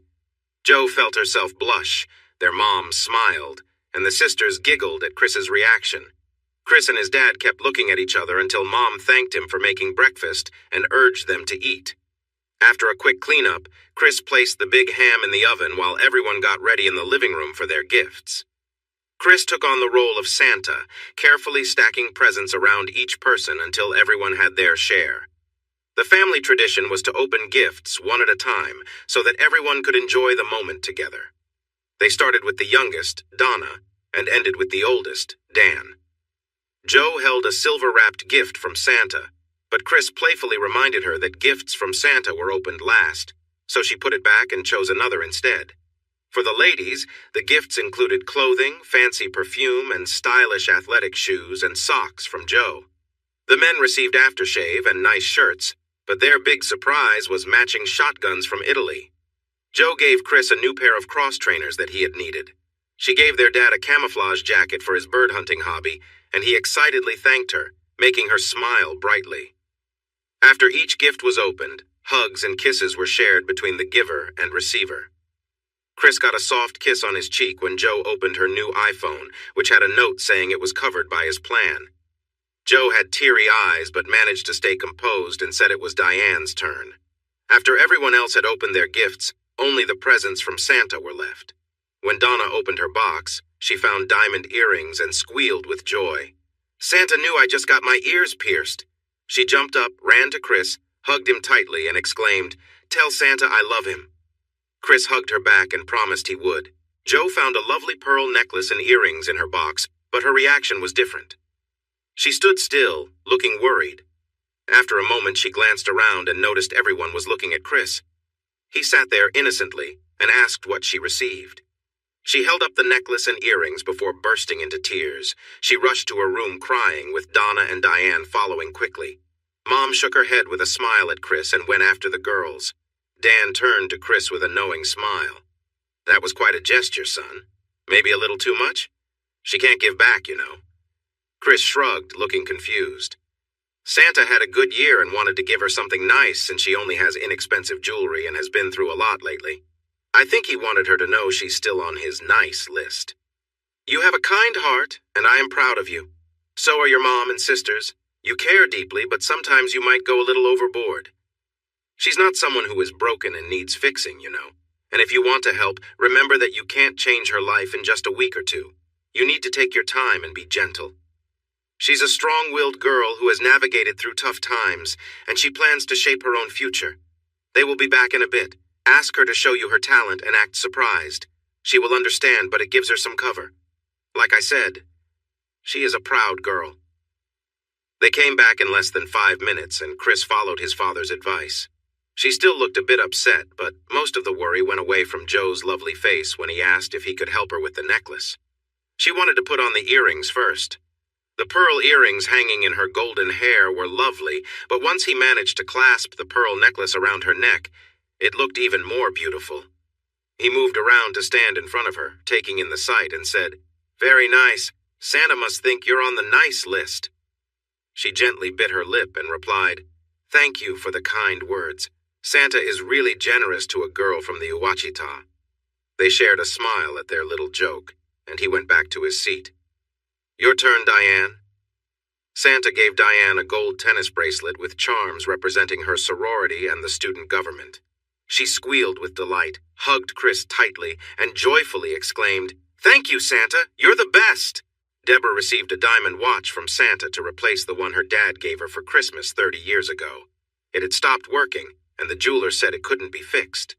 With tears in her eyes, she sat on her son's lap, took his face in her hands, and told him, "Tell Santa that I love him so much and that he's the sweetest man in the world."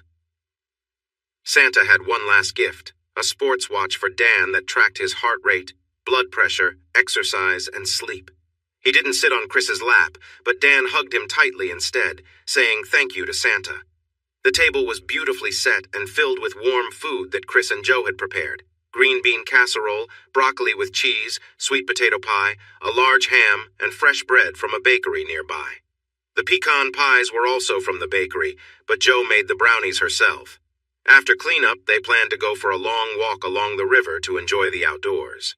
When they got back, they kept their Christmas tradition by watching It's a Wonderful Life. They felt sluggish from eating too much, so Diane started browsing through his DVD collection. She found a set of movies starring Grace Kelly, To Catch a Thief, Rear Window, and The Country Girl. "Oh, you still like Grace Kelly, huh?" she joked. "Which one should we watch?" To Catch a Thief got the most votes. Halfway through the film, Diane paused it on a scene of Grace Kelly with her hair blowing in the wind. She turned to Jo with a thoughtful look and said, "Wow, you could be her little sister?" Jo was surprised. She didn't know much about Grace Kelly, and no one had ever said she looked like her before.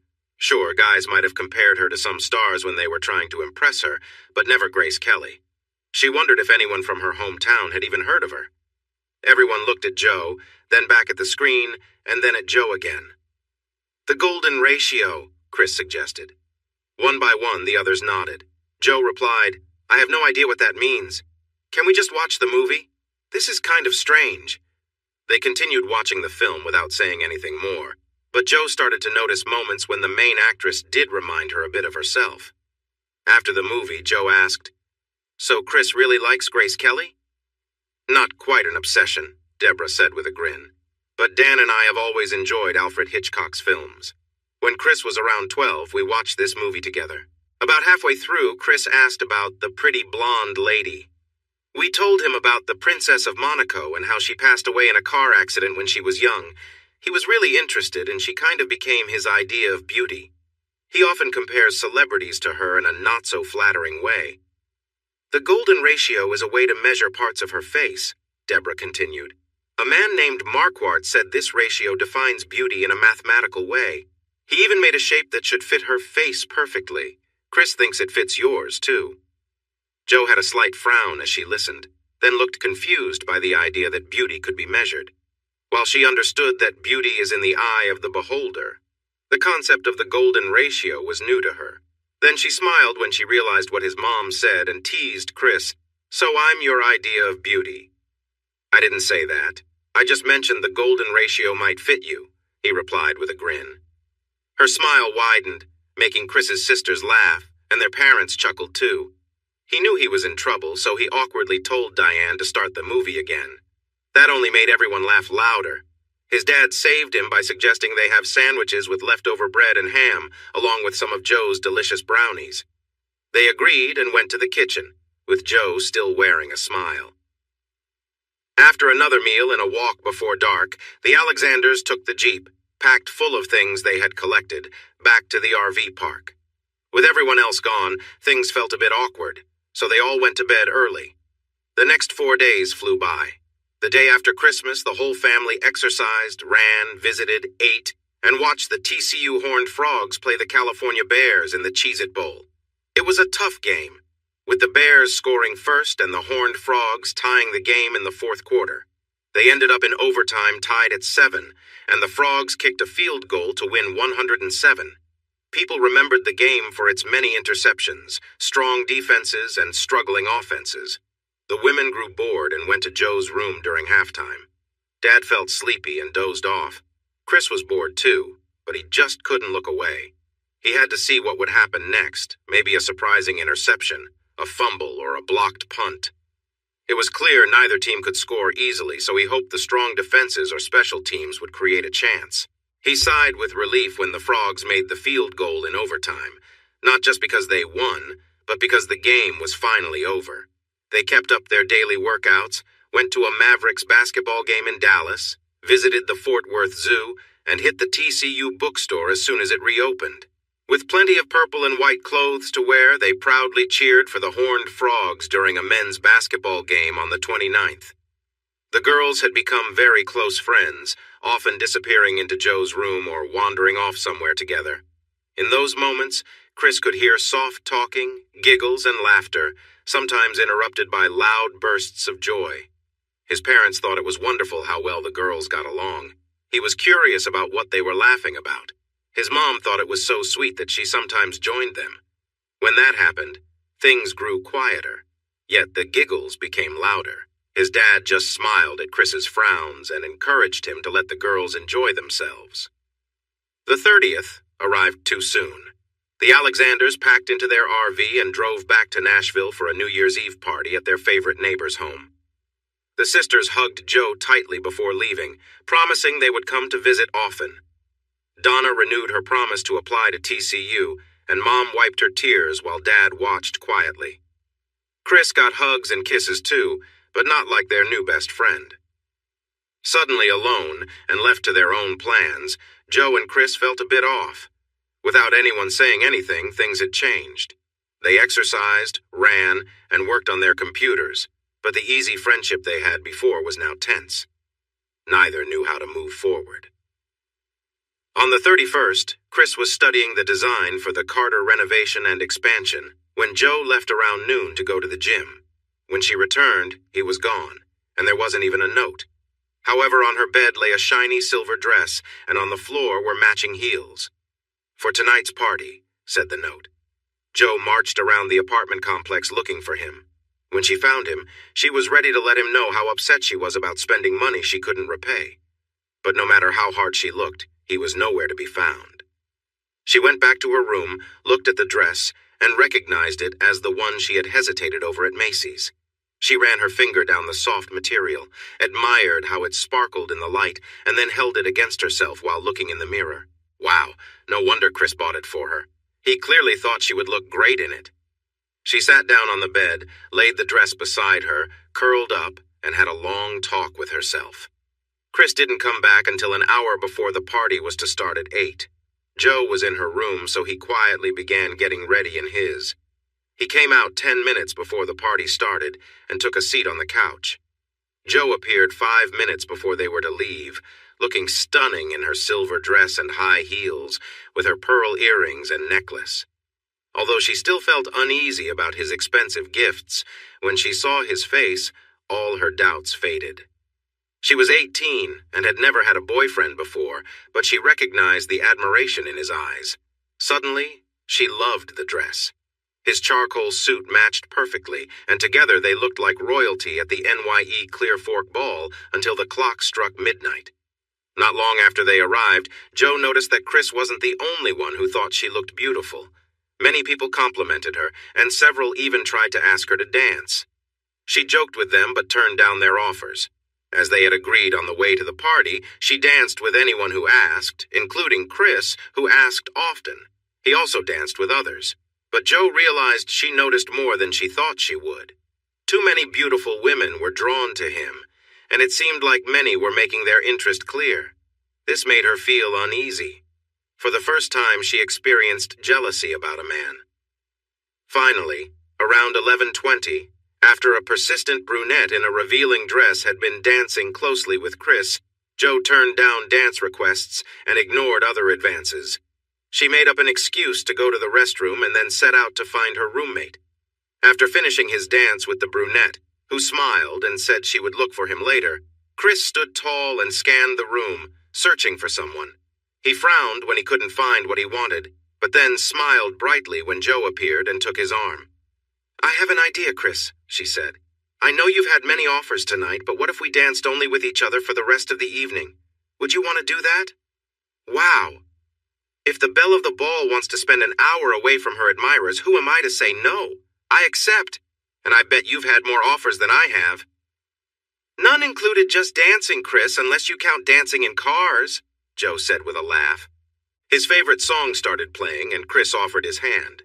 She took it, and they were still on the dance floor, swaying together even after several more songs played. When the music stopped, the countdown began. 10, 9, 8. As the first notes of Auld Lang Syne started, Joe stood on her tiptoes, looking up into Chris's eyes, her hand resting on the back of his neck and her other hand holding his arm. He hesitated, then Joe gently pulled his head down and gave him a passionate New Year's kiss. Moving in his arms, she leaned closer against him. She wrapped her arm around his back, getting even nearer. Her dress didn't allow for a layer underneath, so she felt pressed against his shirt. She wiggled a bit more, which stirred something inside her. With the difference in their heights, she felt his body close to hers. She moved a little, feeling the warmth between them. In that kiss, all her years of fear and self-control melted away, and Joe felt a strong attraction to the man beside her. In that moment, she wanted to give herself to him without any hesitation. Chris was caught up in the feeling. He had noticed his growing feelings for the young woman in his arms, but to suddenly have her moving against him in the middle of a crowd, her mouth open, and sharing an intense kiss was surprising. His left hand was on her back, holding her close. Without thinking, his right hand moved down the side of her dress until it rested on her hip. Without wanting to, his hand continued lower, reaching for something he had admired since he first saw her in those jeans. His mind must have realized where they were because he slowly became aware of the people around them, watching them with wide eyes. He moved his hand back up to her waist, gently pulled her away, and softened the kiss so he could speak. "Joe," he whispered, holding her still. "We should go back to the apartment now." She looked up at him with dreamy eyes. He nodded toward the crowd and let go of her arms. She turned slightly to see the faces watching them. At first, she seemed confused, but then it dawned on her. It was the passion they had shared that drew everyone's attention. A very attractive young man with a lovely partner watched them from nearby. She buried her face against Chris's chest to hide from the stares, but she heard the handsome young man say, "Cindy, we better head home now or I might not be able to wait." "Not until we—" Cindy replied softly. She embraced her partner and showed the same passion she had with Joe.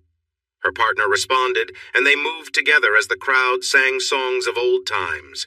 Joe imagined how they must have appeared, wrapped in each other's arms. Chris gently pulled away just enough to lead his girlfriend toward the coat check, where the attendant smiled and handed Joe her shiny wrap. "Hope you had fun," she said, while Chris guided Joe out the door and along the walkway to their apartment, their arms around each other. They stepped inside before diving back into kissing and moving close again. Chris was not new to relationships. He had been with many women until he met Becky. After she turned him down, he took some time to feel sad but then returned to his old habits. Soon, he noticed that the joy he once felt had faded away, leaving him feeling empty and restless afterward. He had become quite good at charming women, igniting their interest until they welcomed him into their lives. On New Year's Eve, surrounded by a crowd, Chris and Joe had shared a moment so intense that it ignited something between them, a deep connection neither of them expected. Now, back in the quiet of their apartment, they found themselves alone. The atmosphere was charged, and Joe's presence filled the room with warmth. Chris gently brushed Joe's hair away from her face and looked into her eyes, seeing the same emotion he felt inside. Without a word, he let go of her hair and guided her dress off her shoulders, allowing it to slip gracefully to the floor. He lifted her effortlessly into his arms. She held on, resting her head on his shoulder as he carried her to the bed. With care, he laid her down on the soft sheets, and she moved slightly, making herself more comfortable as Chris stood nearby, taking in her beauty. Joe gazed up at him, her heart full, and she raised her hands toward him, signaling that she was ready. Chris smiled gently, removing her shoes with a tenderness that made her smile back. "Please," Joe whispered softly. "I've waited so long. Don't make me wait anymore." Chris's hands moved with care, making her feel cherished. He sat down beside her, gently helping her relax as he slowly eased the tension from the moment. Joe looked up at him, feeling the warmth of his presence and the love they shared, knowing that this night was special. The moment was about connection, trust, and love, two people coming together, sharing something meaningful. Chris gazed at Joe, admiring her beauty as she lay there, her body relaxed and open to the moment. She looked at him with longing, knowing he was taking his time, fully appreciating the connection they shared. "You are absolutely stunning," he whispered gently, his voice full of admiration. "Like you were made perfectly, without flaw."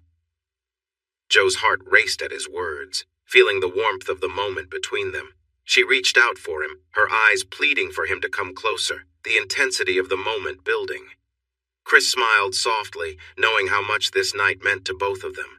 He wanted it to be special, something neither of them would ever forget. He leaned down and whispered again, "You're the most beautiful person I've ever seen, Joe. I want this to be a night we'll always remember." He began to show her his love with tender gestures, taking his time, making her feel cherished.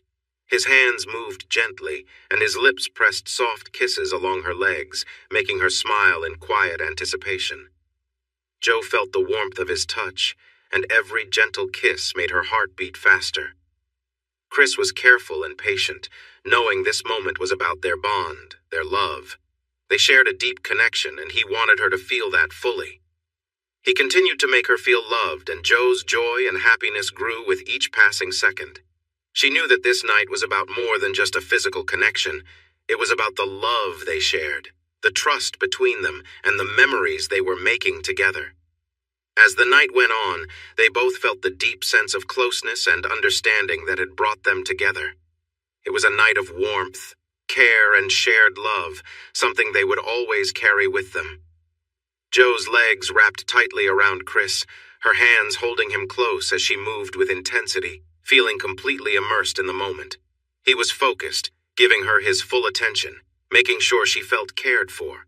Chris stayed calm, knowing how much this meant to her. His hands supported her gently, and he continued to be patient and careful, ensuring she felt comfortable and at ease. Despite the overwhelming intensity, he remained focused on making her feel loved and appreciated. As Joe's emotions built up, Chris decided it was time to shift his attention, wanting to make sure their connection felt as special to her as it did to him. He took a brief pause and smiled up at her, noticing how her excitement had grown. Joe finally relaxed, her tension releasing, and she smiled down at him with joy. "Wow, that was amazing," she said with a laugh, her voice light but full of happiness. Looking into his eyes, she added, "I've waited a long time to feel this way. It was worth it. My friends didn't understand, but I knew this moment would be different, and now I know I was right." Her face lit up with happiness as she continued, "You are my Prince Charming, my hero. This moment is everything I hoped it would be." She smiled, clearly feeling a mix of satisfaction and joy, but then teasingly warned, "But if you don't give me a break, I might need to ask for some space. Even I can only handle so much excitement in one night." Chris chuckled, giving her a soft, reassuring smile before gently stepping back, allowing her to relax fully as they shared a quiet, contented moment together. Chris shifted his hands gently from her hips to her inner thighs, moving carefully. He hesitated for a moment, but Joe didn't pull away. As he paused, a question formed in his mind. "You're a virgin?" he asked softly, a bit surprised. Joe smiled playfully and responded, "I told you, Prince Charming, I saved myself for you, so yes, I am." Chris felt a mix of emotions, mostly awe and gratitude, but also a little disbelief. "Joe, I'm sorry, I didn't know. I assumed someone as amazing as you." He trailed off, feeling unsure. She laughed lightly. "Didn't I prove to you I'm wild like a river? I nearly overwhelmed you." "Yes, but I thought, you said you choose who and when," he replied, still a bit confused. "I do and I did. I chose you," she said with a smile. "Though I guess I didn't know enough to pick exactly what would happen." Joe's playful grin returned and she teased him. "But there's still something left, right? I'm still a virgin and I think it's about time that changes, don't you?" Chris looked at her thoughtfully, and Joe, with a mix of affection and impatience, tugged at his hair. "Come on, Chris. I choose you for this too. Let's make this night complete." Chris smiled but didn't rush. He kissed her softly, letting the moment be about them, taking his time. Joe, feeling the growing connection, wrapped her arms around him, her excitement clear. As the night went on, Joe's playful nature returned. "You're going to wear me out with all this care," she teased, but there was warmth in her voice. "Now come here, Christian." Chris was gentle and careful, making sure Joe was comfortable and at ease. He moved slowly, watching her expression for any sign of discomfort. When she asked him to wait, he stopped immediately, giving her a moment to adjust. She smiled up at him, half joking. "I didn't know this would be quite so much." "And I didn't know you'd be such a challenge either," he replied with a grin, the mood light but filled with love. The night was about trust, closeness, and love, and together they shared something special, making it a moment neither of them would forget. They took their time, letting their bond grow stronger with each passing second, knowing this night was just the beginning of something deeper. Joe looked at Chris nervously. "Are you sure this will work?" Chris smiled gently, trying to reassure her. "I think it will. It might take a little time, but once we're together, everything will fall into place." He knew she was feeling anxious, given how delicate she seemed, and he wanted to make sure she felt safe. "Maybe you should be in control. That way you can go at your own pace." Joe hesitated but agreed, adjusting herself cautiously as Chris shifted beneath her. She gasped at the unfamiliar sensation. "Wow, I didn't expect this. You're really not small." Chris laughed softly, trying to lighten the moment. "It's just that you're petite, Joe. Take your time, there's no rush." As Joe moved carefully, Chris's hands rested gently on her sides, offering comfort. He was patient, encouraging her to go slowly and find what worked best for her. Joe winced slightly, feeling overwhelmed. "Chris, this feels so different. I don't know if I can handle all of it." Chris reassured her again. "You don't have to rush. We can stop any time. We can take this at your pace." But Joe was determined. "No, I want this. I want tonight to be special, something we remember." She leaned down, kissed him softly, and with a mix of nervousness and confidence, she continued.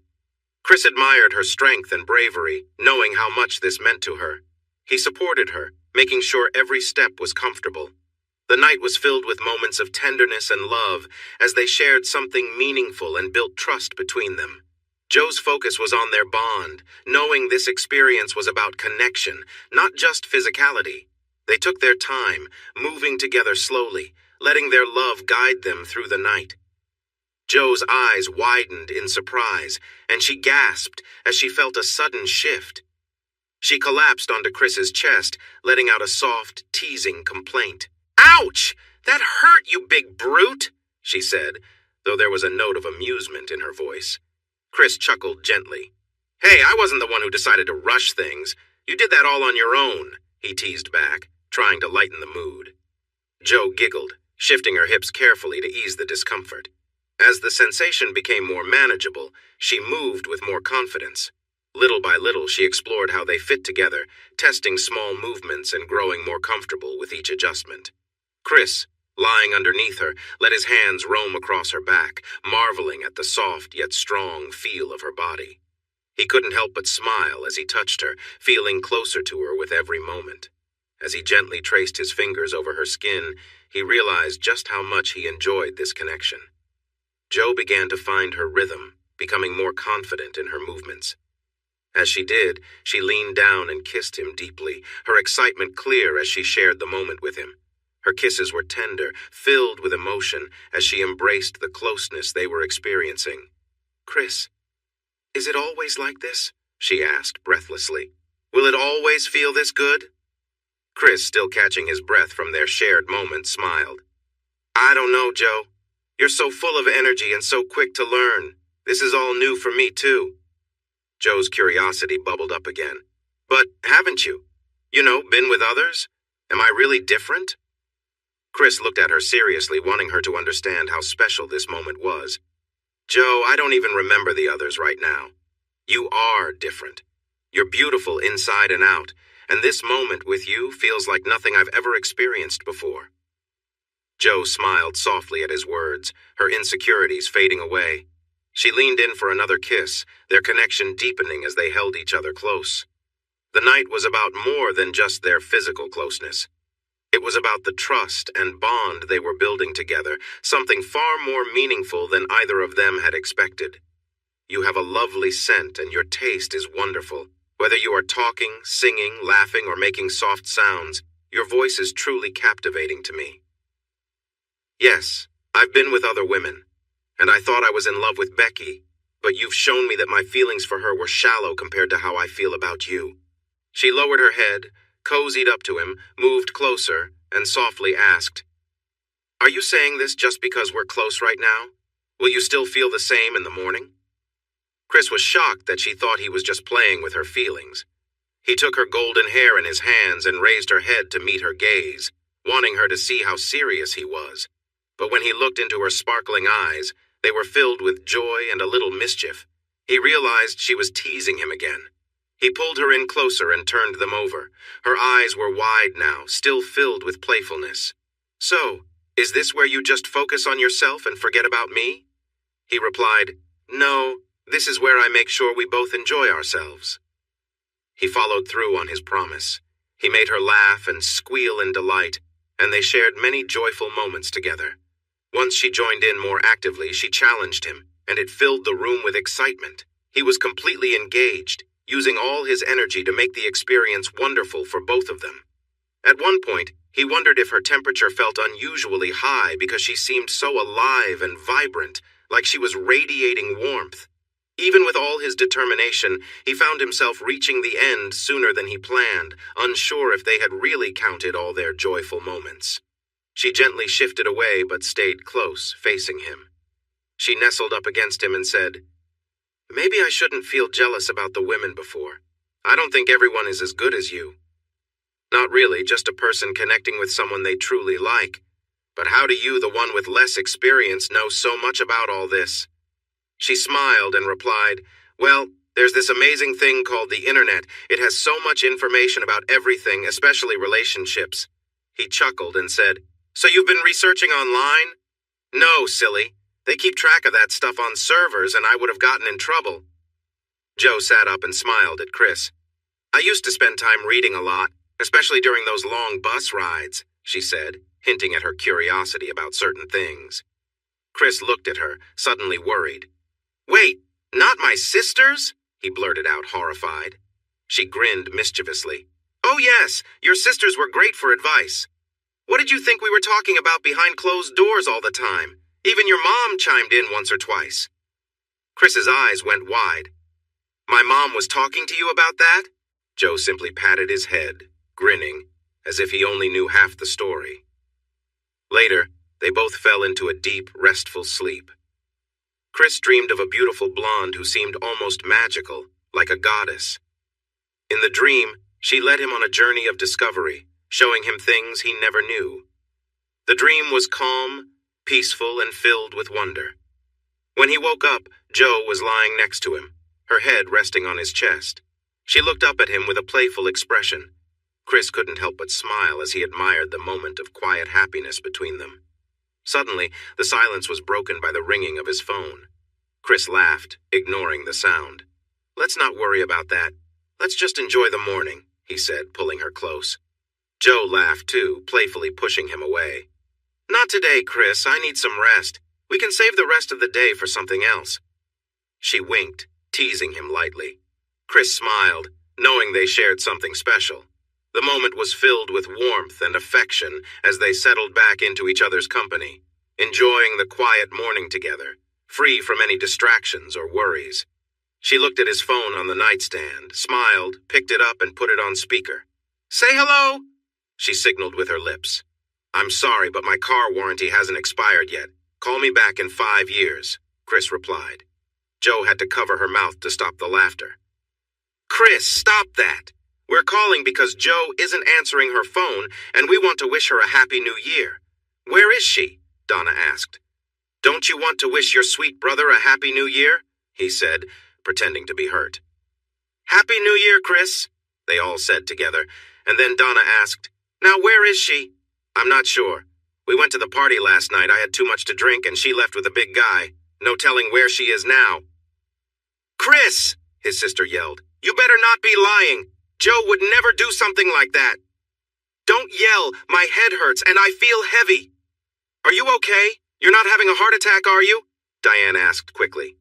"Give me that phone, you knucklehead," Joe said. "No, he's just teasing you two." "Joe, where are you? Are you in bed with Chris?" Diane asked loudly. She managed to break free from him, jumped off the bed, and ran out of the room, giggling when he tried to grab her. As he heard her door slam and lock, he sighed. "No morning fun for you, brute. Might as well get up and make coffee." The laughter and playful shouts from Joe's room were cheerful and loud. He smiled and enjoyed his fresh coffee. Without his phone, he couldn't check the news, so he let his mind drift to their first night together. "Wow, she is even more stunning than I thought. The way others look at her is something else. If they ever see how amazing she really is, I might need to keep a closer eye on her, he thought. But now that she knows how much she enjoys being with someone, will she want to explore? She's so beautiful. How will I keep her close? Why would you even think that? You wouldn't want to hold her back during her college years, would you? She needs to enjoy her time and make great memories just like you did.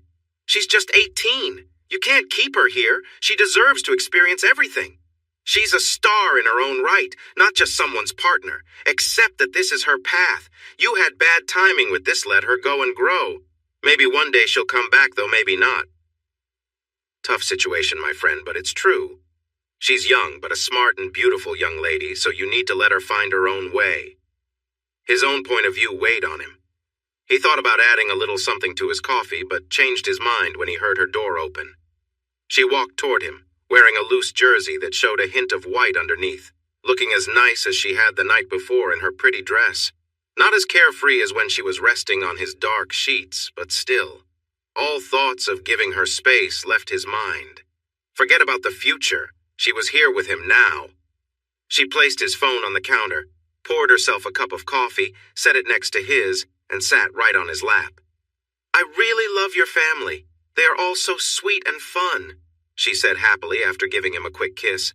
I hope you're talking about my sisters. If my parents called you three, I'm going to change my number. She giggled. I didn't hear your dad's voice, so I don't know where he was. Please don't tell me my mom was there listening to you all talk about last night. Not the whole time, silly, she laughed again. She just came in to say hello and wish us a happy new year. Okay, that's better. So what did you tell my sisters? He asked, half joking, expecting too much. Do you really want to know? She asked playfully, shaking her head. Maybe not. So how is the little kitty feeling now? Ready to have some fun? Maybe after a nice walk to the hot tub and an hour of relaxing, but not just yet. Well, let's get moving, he said cheerfully. Time is ticking. Coffee, breakfast, get dressed, walk to the hot tub, then we'll see how things go.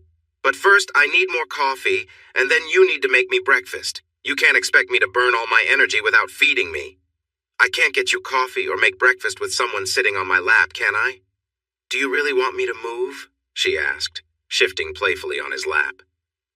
Well, maybe not right now, he replied with a smile. She sipped her coffee and talked about the fun they had dancing the night before. Then she shared stories about the people she met, the guys who danced with her, and some girls she thought were being too interested in Chris, saying he should stay away from them. He listened, smiling to himself. She was young, but sounded just like some of the other girls he had dated. Do you want breakfast, or are you planning to sit on my lap all day talking about the dance? He asked, pretending to be annoyed. She stood up.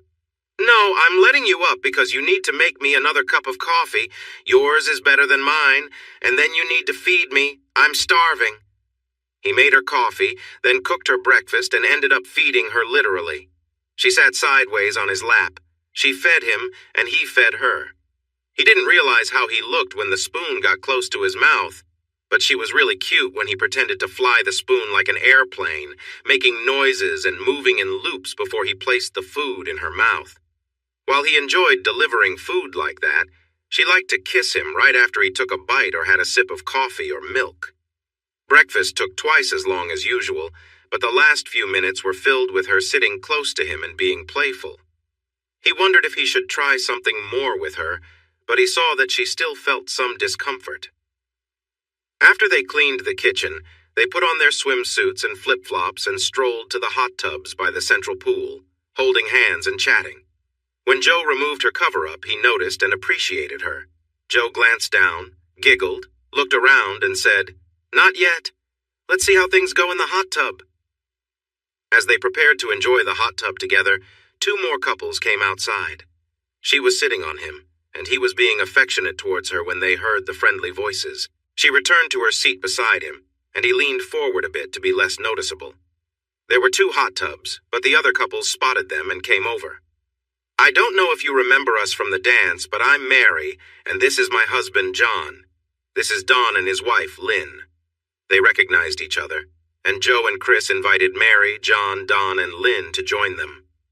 Chris was glad the bubbles hit him a bit, and Joe was drawing attention from the men. Chris sat next to Joe, with Mary beside him, then John, Lynn, and Don filling up the space. While it was an 8-person hot tub, it was already getting cozy with everyone so close together. The conversation flowed easily, with Joe asking about where they were from and what they did. John and Don had recently graduated and were working for a nearby cybersecurity startup. They were pleased to learn that Chris had a degree in engineering along with courses in management and business. They even joked about their fraternity connections, sharing laughs and secret handshakes. Mary and Lynn were seniors and proud of their achievements. Everyone was surprised to learn that Joe was a new freshman. "We thought you were at least 21, Lynn exclaimed. "Oh my goodness, you're very mature for your age. You and your, what, boyfriend, or are you married?" Joe looked at Chris, who smiled at her. "He's my boyfriend, my new boyfriend." "Well, new or not, you two made a big impression at the party last night. You in that sparkling dress and those lovely pearls. You stole the show. And Chris in his matching suit, wow. Half the people there wanted to talk to you, and some tried to talk to both of you." "None of us did, though. We're all newlyweds, but we did chat about you." Don turned to Chris. "So, how old are you, Chris? What's your story?" "I'm the oldest in the group," he said with a laugh. "I'm 25. I work for Beck Construction as a project manager." "Project manager at 25. That's pretty impressive. Built anything we'd recognize?" John asked. "Not yet. This is my first time in Texas. I've been working in Tennessee, where I'm from, and in Arkansas, where I met Joe." "Okay, sounds like a good story. Tell us," Mary insisted. Joe smiled at Chris. "Your turn." Chris started to share the straight facts of his story, but he liked these people and felt playful. "This lovely girl here is so talented she graduated high school early. TCU offered her scholarships, but she needed a ride down here, so I offered to help. We chatted, and she mentioned she was from the Ouachita region, wearing faded jeans. I began joking about an old country song, Joe and the Cowboy. You guys look confused. Never heard that song?" They exchanged glances, shaking their heads in confusion. Joe chimed in, "Of course they haven't. You're an old millennial who loves classic country. None of us younger folks know about that stuff." "Hey, you do. You sing it. Come on, sing with me to help them out," Chris pleaded. She shook her ponytail playfully, but the smile on her face showed she was in a fun mood too. "I know you want to, so I'm going to get us started, and I hope you'll join in." He turned to the others and said, "By the way, she sang this with me on our way down, so don't let her fool you. She knows classic country music too. Life can be fun on the highway when you're driving through Arkansas. I won't forget the day I met the girl from the Ouachita River. While I was passing through Little Rock, I saw her waving for a ride. I stopped to let her in and saw a glimpse of something special in her worn jeans." Chris splashed water on her arm to get her attention, and as the chorus started, she smiled and joined in. "Wild like a rushing river, Joe holds my heart in her hands. Sweet country girl, I'd give anything to be your full-time partner." Joe looked at him shyly when she started singing her part, but his happy smile made her voice more full and warm. She said, "Thanks for stopping. My name is Joe. You look like a cowboy to me. I see from your car that you're from Tennessee, and you're a handsome cowboy, probably the best-looking guy I've seen." I replied, "You're not so bad yourself for a country girl in those cute jeans." Wild like a rushing river, Joe holds my heart in her hands. Sweet country girl, I'd give anything to be your full-time partner. They sang the whole song, smiling at each other, and got a round of applause at the end. "That is so sweet," Mary exclaimed. "You two are adorable. I'm now a fan of country." Chris noticed the surprised looks on John and Don's faces after her interruption. "She can sing too? Like that?" John asked in disbelief. "Joe, you should join Tri-Delt. We're the best sorority on campus, and we win the talent show every year. I can already picture our next trophy after you shine on stage in April." Joe quickly answered, looking a bit worried. "I can't join a sorority. I need to keep my grades high for my scholarships, and honestly, I can't afford it." "Joe, we have tutors for every subject. We have the highest GPA on campus. I bet we can find a scholarship for you right after the sisters meet you. Where are you living? We have an opening in the house for spring." Chris saw that Joe was feeling overwhelmed, so he stepped in. "Those offers are wonderful, but Joe needs to meet her advisor on the 7th to figure things out. Remember, she was a high school senior in Arkansas just a short time ago, so she's still getting used to everything." The girls eagerly offered to show her around, help her register, and introduce her to others who are back on campus before classes start on the 10th. Joe looked to Chris for support. He hugged her and said, "How lucky can you get? We're heading to the hot tub for a soak and you've got seniors to help you out. You'll have all the registration forms filled out and know more about TCU than any new student by the time classes start." She gave him a proud look and said, "Actually, old fella, I've already completed all the registration forms. It's online these days." She turned to Mary and Lynn. "I would really appreciate your help with all this. To be honest, I'm feeling a bit stressed. I didn't decide to graduate early until late October, so all I had time to do was create a resume, fill out college applications, write essays, and finish my high school courses. My high school counselor told me about the TCU scholarship offers on November 16th. I turned 18 2 days later, got a ride down here with Chris that night, and, well, you know the rest. Anyway, I would gladly accept any help you can give me." "Do we really know the rest, Joe? How did you end up with that guy at the dance, and what about that moment at midnight? I think Chris left out some details." "He might have, but our story has many twists and turns. He convinced me to use his extra room, promising a friendly relationship, and then surprised me by taking me to the country club to meet his co-workers and their spouses. Oh yes, he really did that. And to make it even more surprising, I found out from one of the wives that his parents were coming the next day. He really caught me off guard." The girls looked at him with frowns. He raised his hands and said, "What? It was just my mom, dad, and my 2 sisters. Ask her if they treated her badly at all." The girls turned their attention back to Joe. "No, they were all wonderful. In fact, I consider his sisters to be my best friends, though I hope we can be friends too. Anyway, they are a lovely family, thoughtful, sweet, loving, and all of them are quite attractive. Chris is the odd one out in the looks department." Then they must be a really good-looking family," said Lynn, after taking a good look at Chris. "So go on." "They are also kind and generous, and they give really nice Christmas gifts. Did you see the dress, shoes, and pearl earrings I wore at the ball? Those were gifts from Santa, and his family filled my closet with nicer clothes than I've ever had. To be honest, my kind roommate also bought me a few things, like 4 dresses and 4 pairs of jeans and blouses, so I wouldn't stand out in my old jeans and hoodies when I started school. I told him I wasn't looking for someone to take care of me, but he did it anyway, no strings attached." "Oh, wow. So the charming older guy who said he was just your friend got you clothes and jewelry? Did he really keep his promise of no strings attached?" "Because I would have been pretty curious about why he was interested," Mary joked. "He did, but he started to like me during all this maybe while I was wearing that little black dress and the heels he bought me for meeting his bosses, or maybe when we went to the event.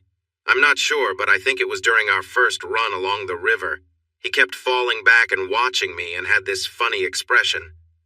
Chris just shook his head and smiled while the others cheered him on. Finally, he said, "Actually, it might have been the first time I saw you in those fitted jeans." "Oh, that was the first time he met you when you got a ride with him, right? Just like the song?" Lynn said to a smiling Joe. They exchanged smiles, and Mary added, "You two are adorable. But those looks aren't just friendly, and the kiss he gave you last night. Wow! Not just friendly." "He didn't kiss me last night, I kissed him. I got tired of playing it cool around him and of waiting for something to happen, so I took charge, and then quickly lost my nerve. I don't remember a lot about that first kiss, other than wishing it would go on forever. But to make a long story short, things escalated. I woke up in his bed this morning, and now he finally admits that I'm his girlfriend. You know, I don't really enjoy romantic comedies that much, but you two tell a good story," John said. "After hearing it, I'm feeling the urge to take my wife for a nap. But before we go, I want to say it's a wonderful tale. Even though we only got a cleaner version, my mind filled in the gaps quite well. I thought our first meeting at a party was something special, but wow!